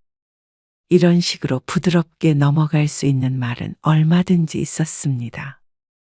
그런데 왜 며느리가 시부모 밥을 차려줘야 하냐는 식으로 말하니 당연히 섭섭할 수밖에 없었습니다. 친구도 내 집에 놀러 오면 밥 차려 먹여보내는데 말이죠. 그렇게 생각하니 큰아들 내외는 늘 그런 식이었습니다. 무슨 일이 있어도 전화를 하는 경우도 거의 없었습니다. 아들네를 챙기는 것은 홍씨 부부밖에 없었습니다. 이런 짝사랑이 다 있나 싶었습니다. 그 뒤로 홍씨 부부는 큰아들네와 대면대면하게 지냈습니다. 원래 아들네 결혼기념일에 용돈도 30만 원씩 보내고 살뜰하게 챙겼었는데 지난주에 있던 기념일도 건너뛰었고 연락도 따로 하지 않았습니다. 아들네도 그걸 모를 리가 없었습니다. 그런 일들이 몇 번 반복되자 아들네도 불편했는지 홍씨 부부를 초대했습니다. 웬일이야? 그러게, 지난번 일이 마음에 걸렸나 보지. 아이고, 안 갈래. 엎드려 절 받는 것도 아니고. 그래도 안 보고 살 것도 아니고. 먼저 초대하는데 부모가 모시기는 척해야지. 남편의 말에 홍씨도 마음이 조금 풀렸습니다.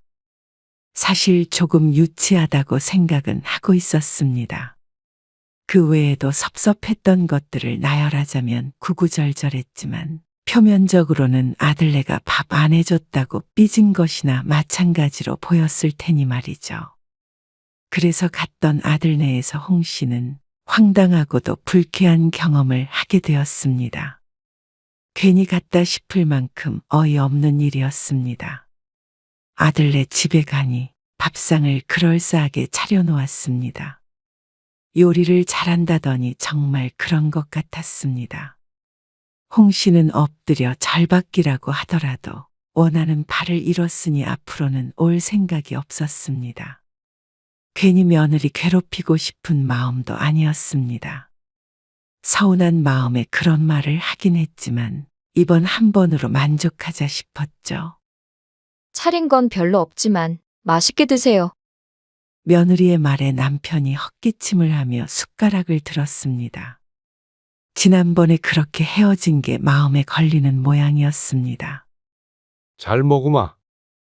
그런데 국을 한 숟가락 떠먹고 나서 남편의 얼굴이 일그러질 듯 말 듯 묘한 표정이 되었습니다. 그리고 잠시 후 홍씨도 그 이유를 알게 되었습니다. 국이 짜다 못해 소태같이 써서 참아 먹기가 힘들었습니다. 아들과 며느리는 이걸 먹고 있나 싶어서 봤더니 태연하게 먹고 있었죠.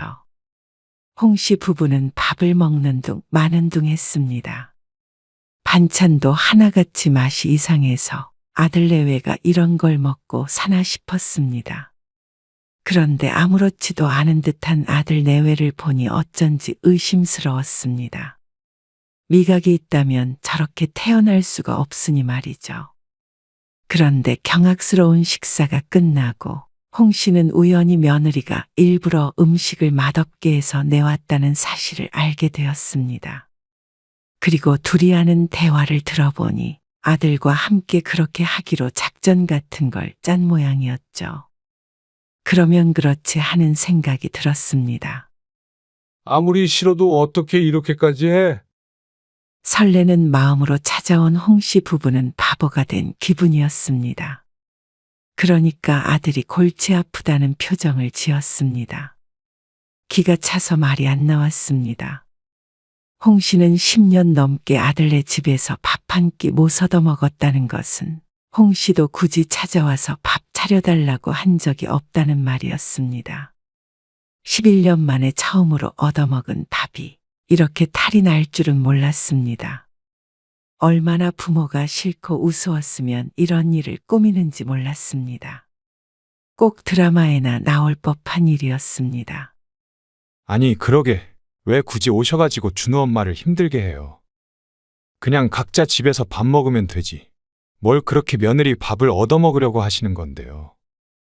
요즘 세상에 며느리 도리 이런 거 따지시려는 거예요. 아니, 며느리가 시부모 밥 차려줘야 하는 법이 있는 것도 아니고 다들 왜 이러시는지 모르겠네. 사람 힘들게. 그 말에 홍 씨 부부는 곧장 집으로 돌아와 버렸습니다.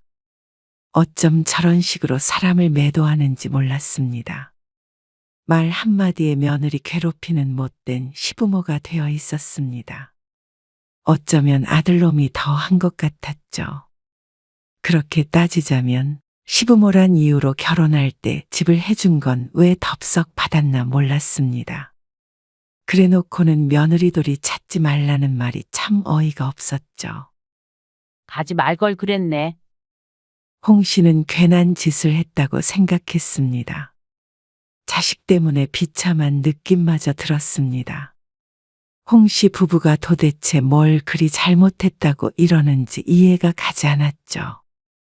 아들과 며느리에게서는 연락이 없었습니다. 어쩌면 이제는 부모가 온다는 소리 안 할 테니 다행이라고 생각하고 있는지도 몰랐습니다. 돌아서서 웃었을 수도 있고 말이죠. 그런 생각이 들 만큼 실망감이 컸습니다. 그리고 다음 명절이 되었을 때 큰아들과 며느리가 집으로 왔습니다. 안 올 수도 있다고 생각했는데 그래도 부모와 등지고 살 생각은 없는 것 같았습니다. 하지만 홍 씨는 아들 며느리를 보고 싶지 않았습니다. 어색한 침묵이 흘렀습니다. 그리고 나서 얼마 안 되어 작은 아들네도 집으로 왔습니다. 밥 먹자. 홍 씨는 평소처럼 밥을 차렸습니다. 거실에 큰 상을 놓고 미리 준비한 음식들을 준비했습니다.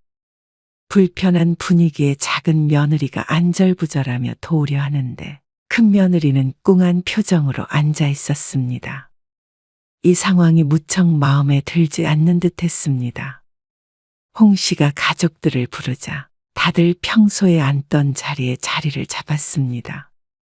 그런데 자리에 앉은 큰아들 내외가 이상한 표정을 지었습니다. 그러자 다른 사람들도 이상한 걸 느꼈는지 밥상을 바라보았습니다. 저희 수저는 어디 있어요? 밥은요? 큰아들이 불만 가득한 목소리로 물었습니다.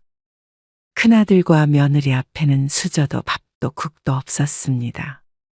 그렇게 남의 집에서 밥 얻어먹지 말라고 하니 그 말에 따라줄 생각이었습니다.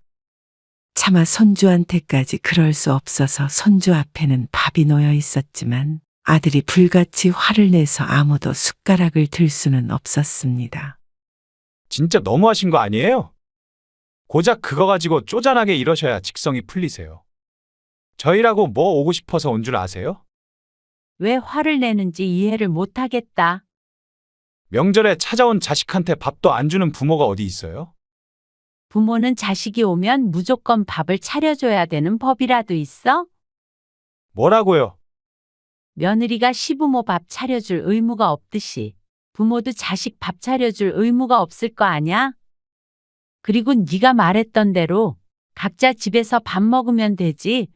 뭘 그렇게 얻어먹으려고 해? 홍 씨가 아들이 했던 말을 그대로 돌려주자 아들이 어이가 없다는 듯 헛웃음을 지었습니다. 며느리도 얼굴이 붉게 달아올라 있었습니다. 알겠어요. 저희는 알아서 집에서 먹을 테니까 다시는 밥 차려주실 필요 없어요. 다시는 안 올 것처럼 하고는 아들이 며느리와 손주를 데리고 집을 나갔습니다. 홍 씨도 그렇게 싫다는 아들 내외를 굳이 신경 쓰지 않기로 했습니다. 그래서 그날 이후로는 무슨 일이든 작은 아들네만 챙겼습니다. 기념일이나 생일에도 선물은 작은 아들에게만 보냈습니다. 그리고 여행 가자기에 모든 경비를 홍 씨 부부가 내고 다 함께 여행을 가기도 했습니다. 저희 내년쯤 이사할까 해요. 이사는 왜? 저희도 집 사야죠. 그동안 열심히 모았다며 집을 사서 이사를 하겠다는 작은 아들에게 남편이 말했습니다. 나중에 엄마 아빠 귀촌할 수도 있어. 그러면 그때 이 집에서 들어와 살래? 그러자 작은 아들은 잠시 놀라더니 고개를 저었습니다. 이미 다 계획이 되어 있으니 굳이 필요 없다며 말이죠. 말씀이라도 그렇게 해주셔서 감사해요. 그러자 어느 날인가 작은 아들네로부터 그런 얘기를 들었는지 큰아들과 연락을 안 하고 산지 반년이 넘어서 아들에게서 먼저 전화가 왔습니다. 제가 생각이 짧았어요. 저는 그냥 준호 엄마가 시집살이 때문에 힘든 일 생길까봐 애초에 그런 일을 안 만들려고 그랬던 거예요. 그래? 참 짧았다. 계속 그렇게 짧게 살던지 마음대로 해. 난 이제 신경 안 써. 홍 씨는 지금으로서는 아들 며느리를 다시 볼 생각이 없었습니다.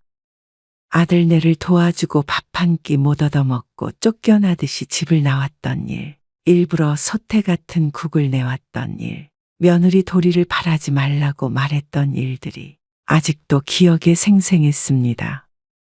그저 저들이 불리한 상황이 된 것 같으니 손바닥 뒤집듯이 태도를 바꾼 것조차 마음에 들지 않았습니다. 며느리 도리 바라지 말라고 하더니 부모로부터 받을 수 있는 것들에 대한 미련은 철철 넘치는 것 같았습니다.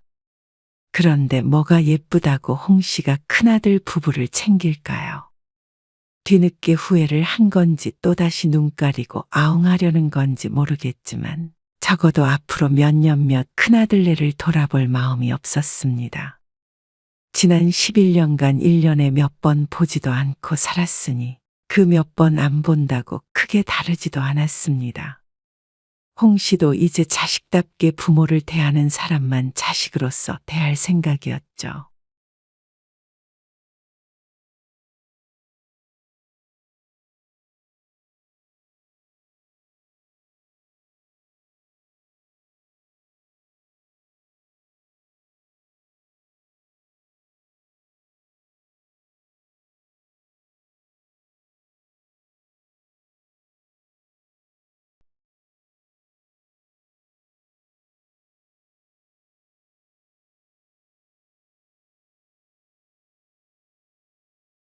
아니, 장모님은 어떻게 여행까지 따라오신다고 해? 따라온다고 한 게 아니라 내가 같이 가자고 했지. 나는 당연히 같이 가는 건 줄 알고. 아니, 아무리 당신이 같이 가자고 했어도 눈치가 있으시면 안 간다고 하셨어야지. 엄마가 안 간다고 하긴 했는데 안 간다는 장모님을 왜 굳이 같이 가자고 그래? 우리 가족끼리 오붓하게 시간 좀 보내고 싶은데 모처럼 휴가인데 말이야. 내가 집에서도 늘 불편하게 있는데 여행 가서까지 장모님 눈치 봐야 해? 그럼 앞으로 여행 갈 때마다 다 같이 가. 뭐 할 때마다 장모님이랑 같이 할 거야? 오늘 이야기 속 주인공은 72세 전진숙 씨입니다. 그리고 그녀의 딸과 사위에 관한 이야기이죠. 전 씨는 딸과 합가를 했다가 깊은 후회를 하게 됐습니다. 그렇게 애틋하던 외동딸이었는데 서로에게 학을 떼는 데에는 1년이 채 걸리지 않았습니다. 사정상 같이 살게 됐으면 불만이 있어도 서로 맞춰가야 한다고 생각해서 뭐든 참았습니다. 전 씨라고 사위와 함께 사는 게 편하지 않았습니다. 백년 손님이라는 말이 괜히 있는 말이 아니었으니 말이죠. 내 집인데도 늘 손님이 와 있는 것처럼 지냈습니다. 하지만 그런데도 딸과 사위는 자신들만 힘들다고 난리였습니다. 1년 만에 분가하자는 딸과 사위의 말에 전 씨도 콧방귀를 뀌었습니다. 내심 전 씨도 바라던 바였습니다. 그런데 이어지는 둘의 말이 황당하기 그지없었습니다. 분가는 하자면서 내 집에서 나갈 수는 없다는 말에 날강도가 따로 없다는 생각이 들었습니다. 그리고 저들이 얹혀 살았으면서 꼭 전 씨를 위해 희생한 것처럼 구는 것이 기가 찼죠. 전 씨는 이런 이기적인 자식을 더는 거둘 생각이 없었습니다. 전 씨는 딸이 하나 있습니다. 외동딸이라 그런지 전 씨 부부와 딸 선영은 친구처럼 가까웠습니다. 남편도 딸 사랑이 지극했고 딸도 부모에게 살갑고 다정했습니다. 그래서 10아들 부럽지가 않았죠. 어릴 때도 그랬지만 딸이 성인이 된 이후에도 사이가 좋았습니다. 대학에 진학하고 직장도 다니면서 따로 나가서 살기도 했지만 자주 왕래했습니다. 주말이면 집으로 와서 함께 시간을 보냈고 때론 여행도 다니니 주변에서도 참 화목한 가족이라고 했죠. 내가 나이 들어도 이렇게 다 같이 한 집에서 모여서 살면 좋겠다. 뭐? 그럼 결혼은 안 하게? 결혼해도 같이 살면 좀 그런가? 당연히 그렇지. 전 씨는 딸의 애교 섞인 말에 웃으며 대꾸했습니다. 말이라도 그렇게 하니 기분이 좋았습니다. 나중에 결혼해도 그 소리 하는지 한번 보자. 남편도 농담으로 웃어넘겼습니다. 몇 년 뒤 딸이 30이 되던 해에 결혼을 했고 아이들도 낳고 살았습니다. 그리고 어느 날 딸이 말했습니다. 박서방이랑 서로 약속했어. 뭘? 나중에 절대 양가 부모님 모시고 살지 않기로. 갑자기 왜? 내 부모랑은 살아도 상대방 부모랑은 못 살지. 절대 합가는 안 해. 그러면서 딸은 고개를 절레절레 저었습니다. 전 씨 앞에서 절대 부모를 모시고 살지 않겠다고 하니 전 씨도 기분이 좋지는 않았습니다. 전 씨도 나중에 자식에게 부양해달라고 할 마음은 없었지만 그래도 듣기 좋은 말은 아니었습니다. 그래. 각자 잘 살면 되지. 딸이 그렇게 얘기한 이유는 물론 전 씨 때문은 아닐 것이었습니다. 여전히 사이가 좋았으니 말이죠. 전 씨는 이유가 짐작이 됐습니다. 절레절레 흔들고 있는 고개도 아마 안사돈 때문일 것이었습니다. 딸은 결혼하고 나서부터 시어머니 때문에 힘들다는 얘기를 입에 달고 살았습니다. 가까이 사는 탓에 시도 때도 없이 찾아와서 시집살이를 시킨다며 푸념을 하던 딸을 떠올리니 그런 말을 하는 것도 이해가 갔습니다. 솔직히 전 씨는 자식 걱정뿐이었습니다. 전 씨 부부를 데리고 살지 않아도 되니까 나중에 시부모 모시면서 마음고생 안 했으면 하는 마음이 컸습니다. 그렇지만 세상에 절대 쓰면 안 되는 단어가 절대라는 단어라고 어디선가 들은 적이 있습니다. 그리고 그게 맞는 것 같았습니다. 전 씨는 칠순이 지나 딸 가족과 합가를 하게 되었습니다. 전 씨가 나이 들어 병이 들었다거나 그런 이유는 아니었습니다. 전 씨 입장에서도 원치 않은 일이었습니다. 3년 전, 전 씨의 남편은 세상을 떠났습니다. 병환으로 병원에 1년간 입원해 있다가 결국 눈을 감았죠. 위독한 상태로 오래 있었지만 한동안 정신없는 생활을 했습니다. 마음이 헛헛하고 앞으로 홀로 살아야 한다는 사실이 아프게 다가왔습니다. 하지만 시간이 약이라고 1년 정도 그렇게 사니 혼자 사는 삶도 적응이 됐습니다. 엄마 뭐해? 복지관 왔어.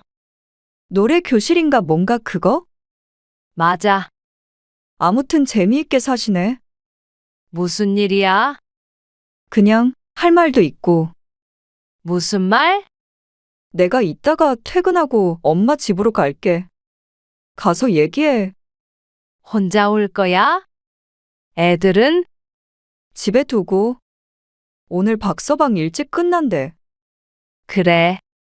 이따가 봐. 보통은 와도 주말에 올 텐데 평일 저녁에 오겠다는 말에 의아했습니다. 어쨌거나 딸이 온다니 반가웠습니다. 전 씨는 노래 수업이 끝나고 집으로 돌아왔습니다. 딸이 온다기에 괜히 깨끗한 집안을 다시 청소했습니다. 전 씨는 남편 없이 나름대로 평화로운 노후를 보내고 있었습니다. 큰 돈 쓸 일 없이 복지관에서 노래나 스마트폰 교육 같은 걸 찾아 들으면서 말이죠. 남편은 없지만 이렇게 사는 인생도 나쁘지 않다고 생각했습니다. 혼자인 것은 그것대로의 장점이 있었습니다.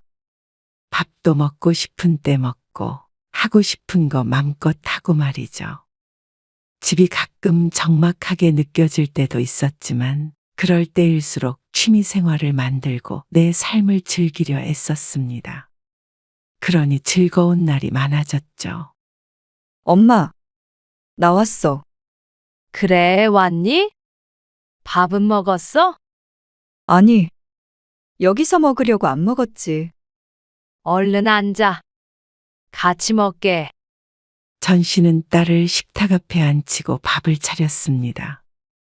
퇴근하고 온다기에 같이 저녁을 먹으려 딸이 좋아하는 음식을 해두고 기다렸습니다. 엄마 집에서 살고 싶네. 엄마가 해주는 밥 먹으면서. 딸은 식사가 끝난 후에 용건을 꺼냈습니다. 박서방 선배 중에서 진짜 크게 부자가 된 선배가 있거든. 그래? 그래서 그 선배가 박서방도 도와주기로 했어. 정말? 어떻게? 잘 됐네. 투자만 하면 무조건 돈 벌 수 있는 거야. 그러면서 무언가에 대해서 설명을 했지만 전 씨는 알아듣지 못했습니다. 그래서 투자를 하려는데 우리 집을 정리하려고. 뭐? 정리하다니? 집 판 돈 일부를 투자할까 해. 그 말에 전 씨는 무척 걱정스러웠습니다. 못 모르는 전 씨가 들어도 큰일이 날 것 같았습니다. 에이, 절대 그런 거 아니야. 차라리 대출을 조금 받아서 하면 되잖아. 이미 주택담보대출 받은 것도 좀 있잖아. 그거 전부 이자 갚느니 차라리 팔고서 엄마 집으로 들어오면 어떨까 싶어서. 전 씨는 또다시 놀랐습니다. 절대로 양가 부모는 모시고 살지 않겠다던 딸이 먼저 합가 얘기를 꺼내니 말이죠. 어차피 엄마도 혼자잖아. 그냥 합쳐서 살면 좋지 않을까. 엄마는 안 외롭고. 우리는 일 늦게 끝나면 엄마가 애들도 좀 챙겨주고 하면 좋지. 그래도 그게 단순한 문제가 아니잖아. 전 씨는 걱정이 앞섰습니다. 건강이나 피치 못할 이유 때문이 아닌 돈이 얽힌 문제였기 때문에 나중에 서로 힘들어지는 일이 생기지 않을까 생각했습니다. 그리고 같이 살다 보면 서로 불편할 테고 말이죠. 불편하다니? 절대 그런 일 없어. 왜 같이 못 살아? 엄마가 뭐 나 시집살이 시키는 것도 아니고 박서방도 엄마랑 같이 있는 거 안 불편해해. 명절 때 봐서 알잖아. 아들이었다면 단박에 거절했을 것이지만 딸이기에 전 씨도 고민이 됐습니다. 하지만 선뜻 그러자고 하지 못했습니다. 박서방이 먼저 그러자고 한 거니까 걱정 말고 잘 생각해봐, 엄마. 우리한테 진짜 좋은 기회니까. 그러고서 딸은 전 씨의 집을 나갔습니다. 전 씨는 며칠간 고민을 하다가 딸에게 전화해서 거절의 뜻을 밝혔습니다. 집까지 팔아가며 투자를 한다는 것도 걱정이 됐고 함께 사는 문제도 아무리 생각해 보아도 좋은 방법이 아닌 것 같았습니다. 그런데 그 다음 주에 딸이 아닌 사위에게서 전화가 왔습니다. 장모님, 이번 기회 놓치기 힘들어서 어차피 집은 팔 거예요. 장모님이 합가 못한다고 하셔도요. 그러면 아마 월세로 갈 것 같아요. 그래서 되도록이면 장모님이 함께 살아주셨으면 해요. 그러면서 전 씨를 설득했습니다. 전혀 위험한 일이 아니고 2, 3년이면 크게 수익이 크게 날 것이라고 했습니다. 그러면 그때 더 큰 집으로 같이 옮기자고 했습니다. 맞벌이해도 부자가 될 수 없는 것이 현실이라며 아이들을 좀 더 잘 교육시키고 풍족하게 키우고 싶다고 했습니다. 물론 꼭 그 이유 때문만은 아니에요. 장모님 혼자 계신 것도 걱정되고요. 선영이도 항상 신경 많이 써요. 근데 같이 살면 그런 일 없잖아요. 장모님은 그냥 계시면 되고 저희만 들어가면 되는 거니까 부담 가지실 필요 없죠. 사위까지 그러니까 전 씨는 차마 또다시 거절할 수가 없었습니다. 사위 말대로 전 씨가 이사를 가거나 전 씨의 집을 팔아야 하는 상황이 아닌 이상 합가 문제만으로 거절하기엔 너무 매정한 듯 했죠. 그렇게 전씨와 딸의 가족은 합가를 했습니다. 아이들은 할머니와 같이 산다며 좋아했고, 그런 아이들을 보니 전씨도 기분이 좋았습니다.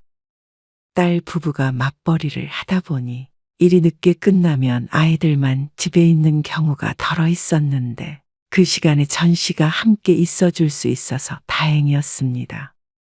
엄마랑 같이 지내니까 마음 편하게 일해서 너무 좋다. 맞아요. 항상 야근할 때도 신경 쓰였는데. 그래. 나도 애들도 보고 그러니까 좋네. 늘 집에 혼자만 있다가. 처음엔 모두에게 잘된 일이라고 생각했습니다. 물론 늘 좋은 일만 있을 수는 없겠지만 같이 잘 맞춰가며 살아야겠다고 생각했습니다. 서로 희생한다고 생각하지 말고 말이죠.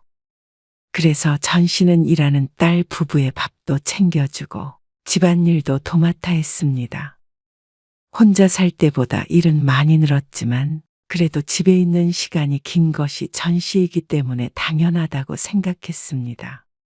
아이들도 어느 정도 커서 집을 크게 어지르지도 않았고 밥하고 빨래하는 것만 하면 크게 손 갈 것도 없었습니다. 나이 먹고 할 일 많으면 좋지 뭐. 집에선 가끔 심심할 때도 많았는데 오히려 부지런히 움직여서 건강해지겠구나 생각했습니다. 오늘 늦니? 둘 다 늦을 것 같으니까 애들이랑 밥 먹어. 그래, 알았어. 너무 좋다. 그치? 그런데 같이 살다 보면 좋은 점만 보이는 것은 아니었습니다. 당연히 같이 있는 시간이 늘면 서로가 몰랐던 단점들을 알게 되는 것이 당연했죠. 사위는 요즘 젊은 남자들답지 않게 가부장적인 타입이었습니다. 그래서인지 집안 살림은 거의 손을 대지 않았습니다. 합가하기 전에 딸이 회사 다니며 집안일까지 대부분 혼자서 했다는 걸 최근에 알게 되었습니다. 명절에도 손 하나 까딱 하지 않는 건 알고 있었지만 명절이라 그런 줄 알았습니다.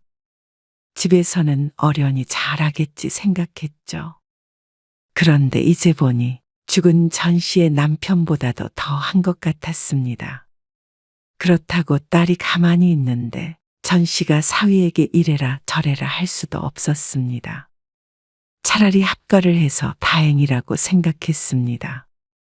전씨가 있으니 적어도 딸의 고생은 덜어줄 수 있으니 말이죠. 그리고 딸은 같이 사니까 그런 것인지 아니면 원래 그랬는지 몰라도 잔소리가 많았습니다. 당연히 따로 살던 두 가정이 합쳐지니 하나부터 10까지 같을 수는 없었습니다. 엄마, 여기에다가 수건 놓지 마. 발판 내가 사왔잖아. 그거 빨아서 널었어. 그걸 그렇게 자주 빠는 사람이 어디 있어? 매일 발 닦는 건데 안 빨아 그러면? 그렇다고 수건으로 발 닦는 게 나는 더 싫어. 그래서 그거는 엄마가 매일 빨잖아. 나는 싫어. 싫다는 건 안 하면 되잖아, 그냥. 그리고 컵은 내가 엎어놓지 말라고 몇 번 얘기했는데 계속 그러더라. 그래야 물기가 빠지지. 물기는 똑바로 놔도 말라. 엎어놓으면 입 닿는 부분이 밑으로 가서 찝찝하단 말이야. 당연히 살림하는 방식은 서로 다를 수밖에 없었습니다. 딸도 10년 넘게 자기 살림살이가 있었으니 이해가 됐습니다. 하지만 서로 맞춰갈 생각은 하지 않고 전심한 나무라는 딸에게 서운하기도 했습니다. 그러면 네가 하던가. 시간 많으면 내가 했지. 어차피 하는 거 그냥 그렇게 해주면 안 돼? 아이고, 알았어. 잔소리 좀 그만해. 하지만 더 예민한 사람에게 전씨가 맞출 수밖에 없었죠. 내일은 이불도 싹 빨아야 될 것 같아. 좀 꿉꿉한 냄새가 나는 것 같아. 그래. 알았어. 어떨 때는 스스로 할 수 있는 일도 전씨를 너무 부려먹는 것 같기도 했습니다. 하지만 전씨가 이런 생각을 했다는 것은 반대로 말하자면 딸 부부도 전 씨에게 서운한 점이나 불만이 있을 수 있다는 말이었습니다. 오늘 저녁은 그냥 보쌈 시켜 먹자. 보쌈? 돼지고기 사다가 삶으면 되잖아. 언제 삶어 그거를? 금방 삶지. 해줘? 아니, 그냥 시켜 먹어. 시켜 먹는 게 더 맛있어. 김치 같은 것도 오고. 얘는 돈 아깝게. 어휴, 그런 말 하지 말어. 요즘은 사 먹는 게 더 맛있어. 그러면서 딸은 전 씨에게 고리타분한 소리를 한다며 핀잔을 했습니다. 아무래도 혼자 살 때 배달 음식을 시켜 먹지 않았던 전 씨이기 때문에 서로를 이해하지 못했습니다. 그러던 어느 날은 손주들이 쓰는 작은 방을 청소하다가 침대 밑에 들어가 있던 치킨 상자를 발견했습니다. 뼈만 남아 있었는데 오래되지 않은 걸로 봐서는 최근에 먹은 것 같았죠. 집에 계속 있었는데 언제 치킨을 시켜 먹었는지도 알 수 없었습니다. 그리고 그걸 침대 밑에다 넣어둔 것도 이상했습니다. 저녁에 딸에게 묻자 딸이 머뭇거리며 말했습니다. 그저께 저녁에 애들이랑 박서방이랑 시켜 먹더라고. 뭐? 배달 오는 소리 못 들었는데. 그런데 방에서 먹었어? 엄마가 뭐 시켜 먹으면 뭐라고 할까봐 그런 거지. 뭐? 내가 왜 뭐라고 그래? 아니, 그냥 불편하니까 방에서 먹은 거야. 엄마 자러 들어간다길래 내가 그냥 말하지 말라고 했어. 그 말에 기가 막혔습니다. 밤늦게 시켜 먹는 거야 뭐라고 하지 않겠지만은 말 한마디 없이 몰래 먹고 숨겨놓은 것 때문에 마음이 조금 상했습니다. 아무리 그래도 음식을 시켜서는 먹어보란 소리 한마디도 없이 저들끼리 먹은 건 예의 문제가 아닌가 싶었습니다. 늦은 시간 그 틈에서 같이 먹지 않았겠지만 함께 사는 이상 물어는 봤어야 하지 않나 생각이 들었습니다. 딸은 이런 생각을 하는 전 씨가 꼰대라고 했습니다. 쓸데없는 예의라고 말했습니다. 그래서 그 뒤로도 종종 그런 일이 있었지만 전 씨는 아무 말 하지 않았습니다. 딸이 그렇게 말했다는 건 사위도 그렇게 생각할 가능성이 높다는 뜻이었으니 말이죠. 시간이 지날수록 전 씨는 사위나 딸의 눈치를 보게 됐고 절대 불편하지 않을 거라고 호언장담을 했던 사위도 점점 불편해하는 걸 숨기지 못했습니다. 이번 휴가에 1박 2일로 동해 같은 데 다녀오려는데 엄마 같이 가. 동해? 아니야. 엄마는 괜찮으니까 너희끼리 갔다 와. 왜? 엄마도 동해 거의 안 가보지 않았어? 그래도 모처럼 여행인데 너희끼리 가는 게 좋지. 에이, 그래도 엄마 혼자 집에 두고 가면 우리 마음이 편하겠어? 같이 가자. 처음에는 안 가겠다고 했지만 딸이 굳이 같이 가자며 졸랐습니다. 그래서 전 씨는 함께 가서 애들도 봐주고 딸 부부와도 좀 가까워지면 어떨까 생각했습니다. 그럼 그럴까? 결국 그래서 딸의 여행 제안에 고개를 끄덕였습니다. 그런데 우연히 딸과 사위의 대화를 듣게 되었습니다. 장모님은 어떻게 여행까지 따라오신다고 해? 따라온다고 한 게 아니라 내가 같이 가자고 했지. 나는 당연히 같이 가는 건 줄 알고. 아니, 아무리 당신이 같이 가자고 했어도 눈치가 있으시면 안 간다고 하셨어야지. 엄마가 안 간다고 하긴 했는데. 당신도 당신이야. 안 간다는 장모님을 왜 굳이 같이 가자고 그래? 우리 가족끼리 오붓하게 시간 좀 보내고 싶은데. 모처럼 휴가인데 말이야. 집에서도 불편한데 여행 가서까지 장모님 눈치 봐야 해? 그럼 앞으로 여행 갈 때마다 다 같이 가. 뭐 할 때마다 장모님이랑 같이 해. 그 말에 얼른 방으로 돌아왔지만 머리를 스스로 쿵 쳐야 했습니다. 참 나이 들어 이러지 않으려고 노력했지만 자신이 눈치가 없었구나 싶었습니다. 가자고 해도 끝까지 싫다고 했어야 하는 건데 말이죠. 섭섭한 마음은 들었지만 그게 맞을 것 같았습니다. 이렇게 해서 같이 간들 서로 불편할 것이 뻔했습니다. 그래서 다음날 딸에게 했습니다. 생각해보니까 여행은 너희끼리 다녀와. 어? 왜? 요즘 허리도 아프고 나이 드니까 어디 돌아다니는 것도 귀찮아. 그래도 엄마 혼자 있어도 괜찮아? 딸은 더는 같이 가자고 설득하지 않았습니다. 아, 당연히 괜찮지. 엄마도 혼자 있고 싶을 때 많어. 그리고 그날 저녁에 모임도 갈 거니까 내 걱정은 말고 너네끼리 좋은 시간 보내고 와. 엄마도 좋은 시간 보낼게. 그래. 알았어. 어쩔 수 없지. 어떻게 말을 꺼내야 하나 고민했을 텐데 딸이 안심한 듯 웃었습니다.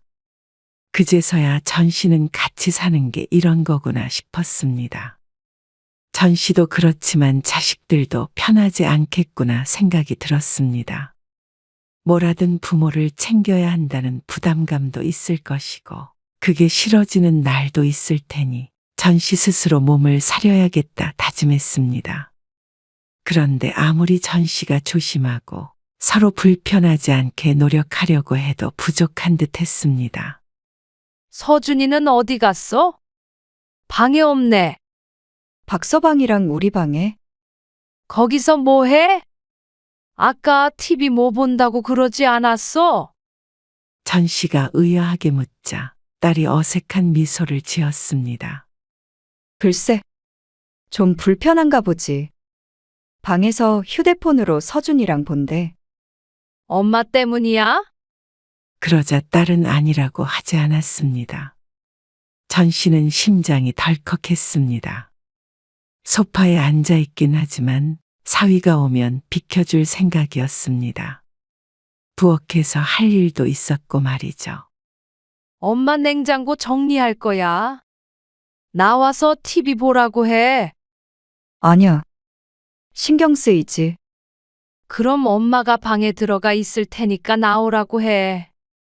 사위는 언제부턴가 전 씨가 거실에 있으면 방에 틀어박혀서 나오지 않았습니다. 그러니 전 씨도 어느샌가 거실에 있는 게 눈치가 보이게 됐습니다. 괜히 사위를 방에 가둬두는 것 같아서 그랬습니다. 엄마 방에 작은 TV 하나 둬야겠다.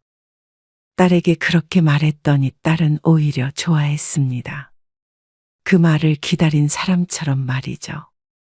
그 뒤로 전 씨는 대부분 시간을 방에서 보내게 되었습니다.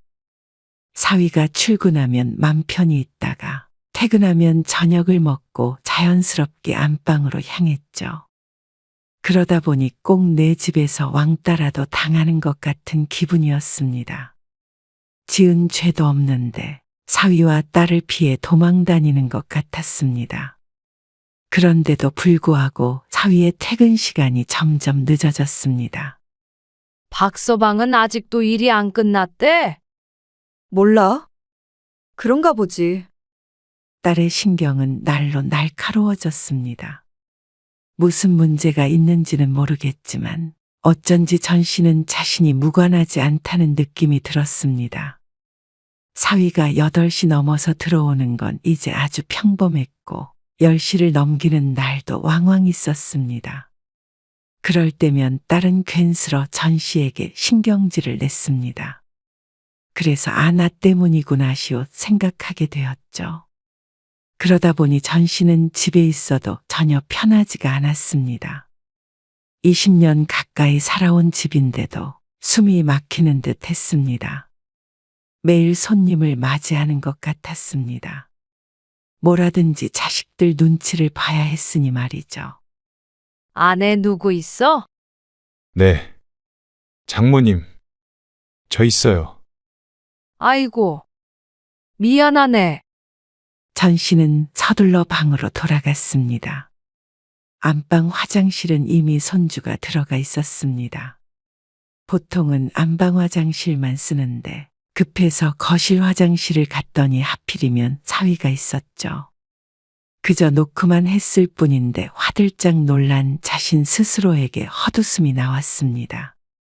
내 집이 아닌 것 같았습니다. 같이 살기로 결정하면서 각오는 했지만 이렇게 힘들 줄은 꿈에도 몰랐습니다. 그리고 딸은 그 중간에서 너무 스트레스 받아 했습니다. 악순환이 반복되었습니다. 그러던 어느 날이었습니다. 합가한 지 1년이 채 안 되었을 때 딸이 전 씨에게 통보했습니다. 분가하려고. 분가? 이렇게 계속 엄마랑 같이 살다가는 이혼하겠어. 지긋지긋하다 정말. 밑도 끝도 없이 이제는 따로 살자고 했습니다. 그 속은 짐작이 같지만 그래도 꼭 분가의 원인이 전 씨인 것 마냥 말하는 딸에게 기가 찼습니다. 그렇지만 전 씨는 오히려 잘 됐다고 생각했습니다. 딸내 가족을 내쫓는 꼴이 될까봐 먼저 말은 못했지만 딸이 먼저 그렇게 말해주니 고맙기까지 했습니다. 나갈 집은 구했어? 그러자 딸이 기막힌 얘기를 태연이도 했습니다. 엄마도 알잖아. 우리 돈 묶여 있는 거. 당장 우리 살 집을 구하긴 힘들어. 보증금도 한두 푼도 아니고. 그러면 근데 엄마 혼자 지낼 집은 구하기 쉽지. 뭐? 그래서 어떻게 하겠다는 거야? 애들도 자꾸만 이사 다닐 수도 없잖아. 집도 불안정하고. 그래서 박서방이랑 얘기해봤는데 근처에 엄마 살 곳을 우리가 구해줄게. 내가 살 곳이라니. 내 집 놔두고 내가 어디 살아? 엄마는 혼자니까 작은 집에서 살아도 되잖아. 전 씨는 도대체 무슨 말인지 알 수가 없었습니다. 딸의 말대로라면 전 씨 보고 내 집을 두고 나가라는 말이었습니다. 하지만 딸은 제대로 들었다는 듯이 고개를 끄덕였습니다. 그게 경제적으로 훨씬 이득이잖아. 우리가 나가서 살려면 비용이 너무 많이 들어. 그렇다고 엄마를 쫓아내?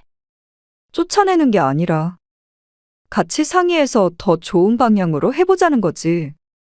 이게 상이야? 통보하는 거지? 분가하는 건 나도 찬성이야. 엄마도 뭐 안 힘들었는 줄 알아? 이럴 거면 애초에 뭐하러 합가를 하자고 그랬어? 불편할 줄 전혀 몰랐던 것도 아니고 말이야. 그건 부모님 모시고 사는 게 어떤 건지 우리 둘 다 몰랐으니까. 근데 계속 엄마 모시고 살다 가는 가정이 깨지게 생겼어. 꼭 자신들이 피해자라도 된 것 마냥 이야기하는 딸. 그렇게 앞으로 10년 넘게 어떻게 살아?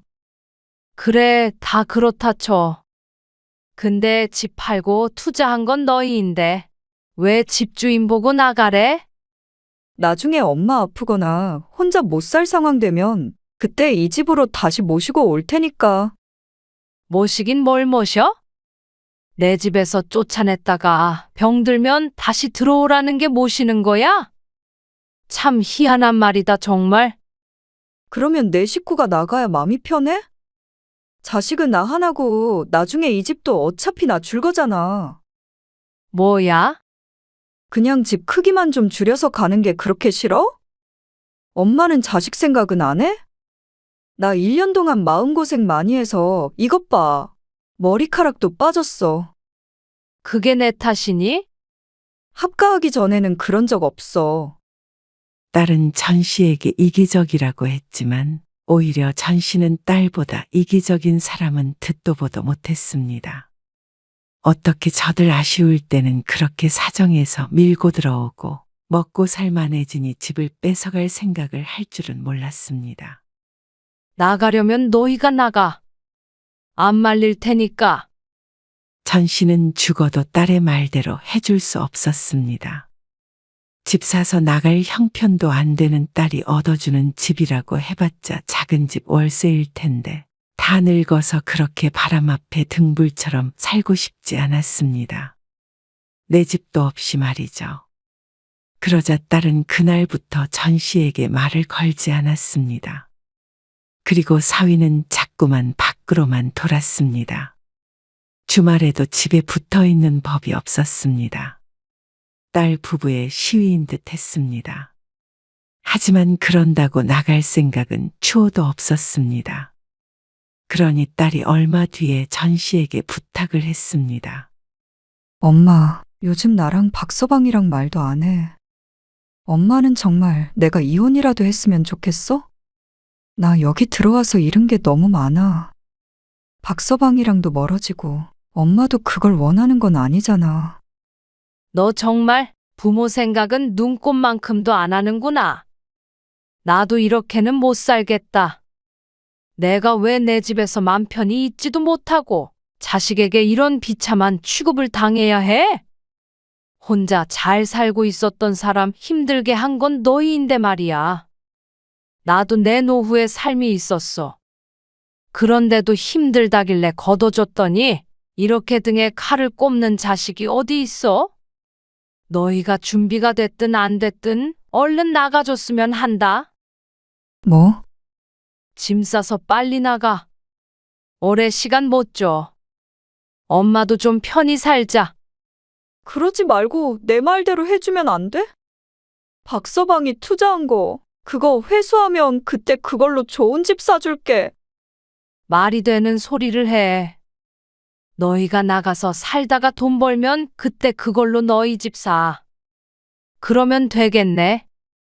그러고는 사위에게도 이사 준비를 하라고 말했습니다. 사위는 딸처럼 전 씨에게 따지지는 않았지만 그래도 전 씨를 원망하는 눈빛을 보냈습니다. 1년간 먹여주고 재워주고 고생했던 것은 하나도 생각이 안 나는 것 같았습니다. 그저 자기들만 힘들고 불편했다고 생각하는 듯했죠. 이래서 합가하고 싶지 않았습니다. 하지만 그렇게 사이 좋았던 딸이기에 어쩌면 같이도 잘 살 수 있을 거라고 생각했습니다. 그런데 그런 자식도 결혼하면 자기 가족밖에 없었습니다.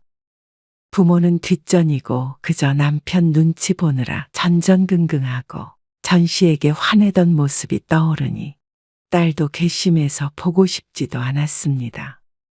딸 가족은 한 달이 채 지나지 않아서 집을 나갔습니다. 그 과정에서 딸은 울고 불고 했지만 사위는 자존심이 상했는지 그제서야 집을 알아보았죠. 월세집으로 간다며 딸은 크게 낙담했지만 월세든 전세든 전 씨가 더 이상 관여할 문제는 아니었습니다. 전 씨도 지긋지긋했습니다. 더 이상 딸 걱정만 하다가 말년을 허비하고 싶지 않았습니다. 합가하면서 복지관에는 거의 가질 못했는데 딸을 쫓아내고 나서야 전 씨의 삶을 되찾게 되었습니다. 참 잃은 게 많은 합가였습니다. 딸도 전 씨도 말이죠. 하지만 이런 경험이 있기에 좀 더 나이 들어 병들었을 때 합가할 생각을 안 할 수가 있었습니다. 지금이야 건강하고 돈이 있으니 당당히 딸을 내보낼 수가 있었지만 더 늙고 힘없는 상태였다면 그대로 쫓겨와야 했을지도 몰랐습니다. 그렇게 생각하니 좋은 경험이었다고 여기기로 했습니다. 이기적인 자식도 인생에서 치워버렸고 말이죠. 전 씨는 다시 일상을 회복했습니다. 그리고 오랜만에 평화를 느꼈습니다.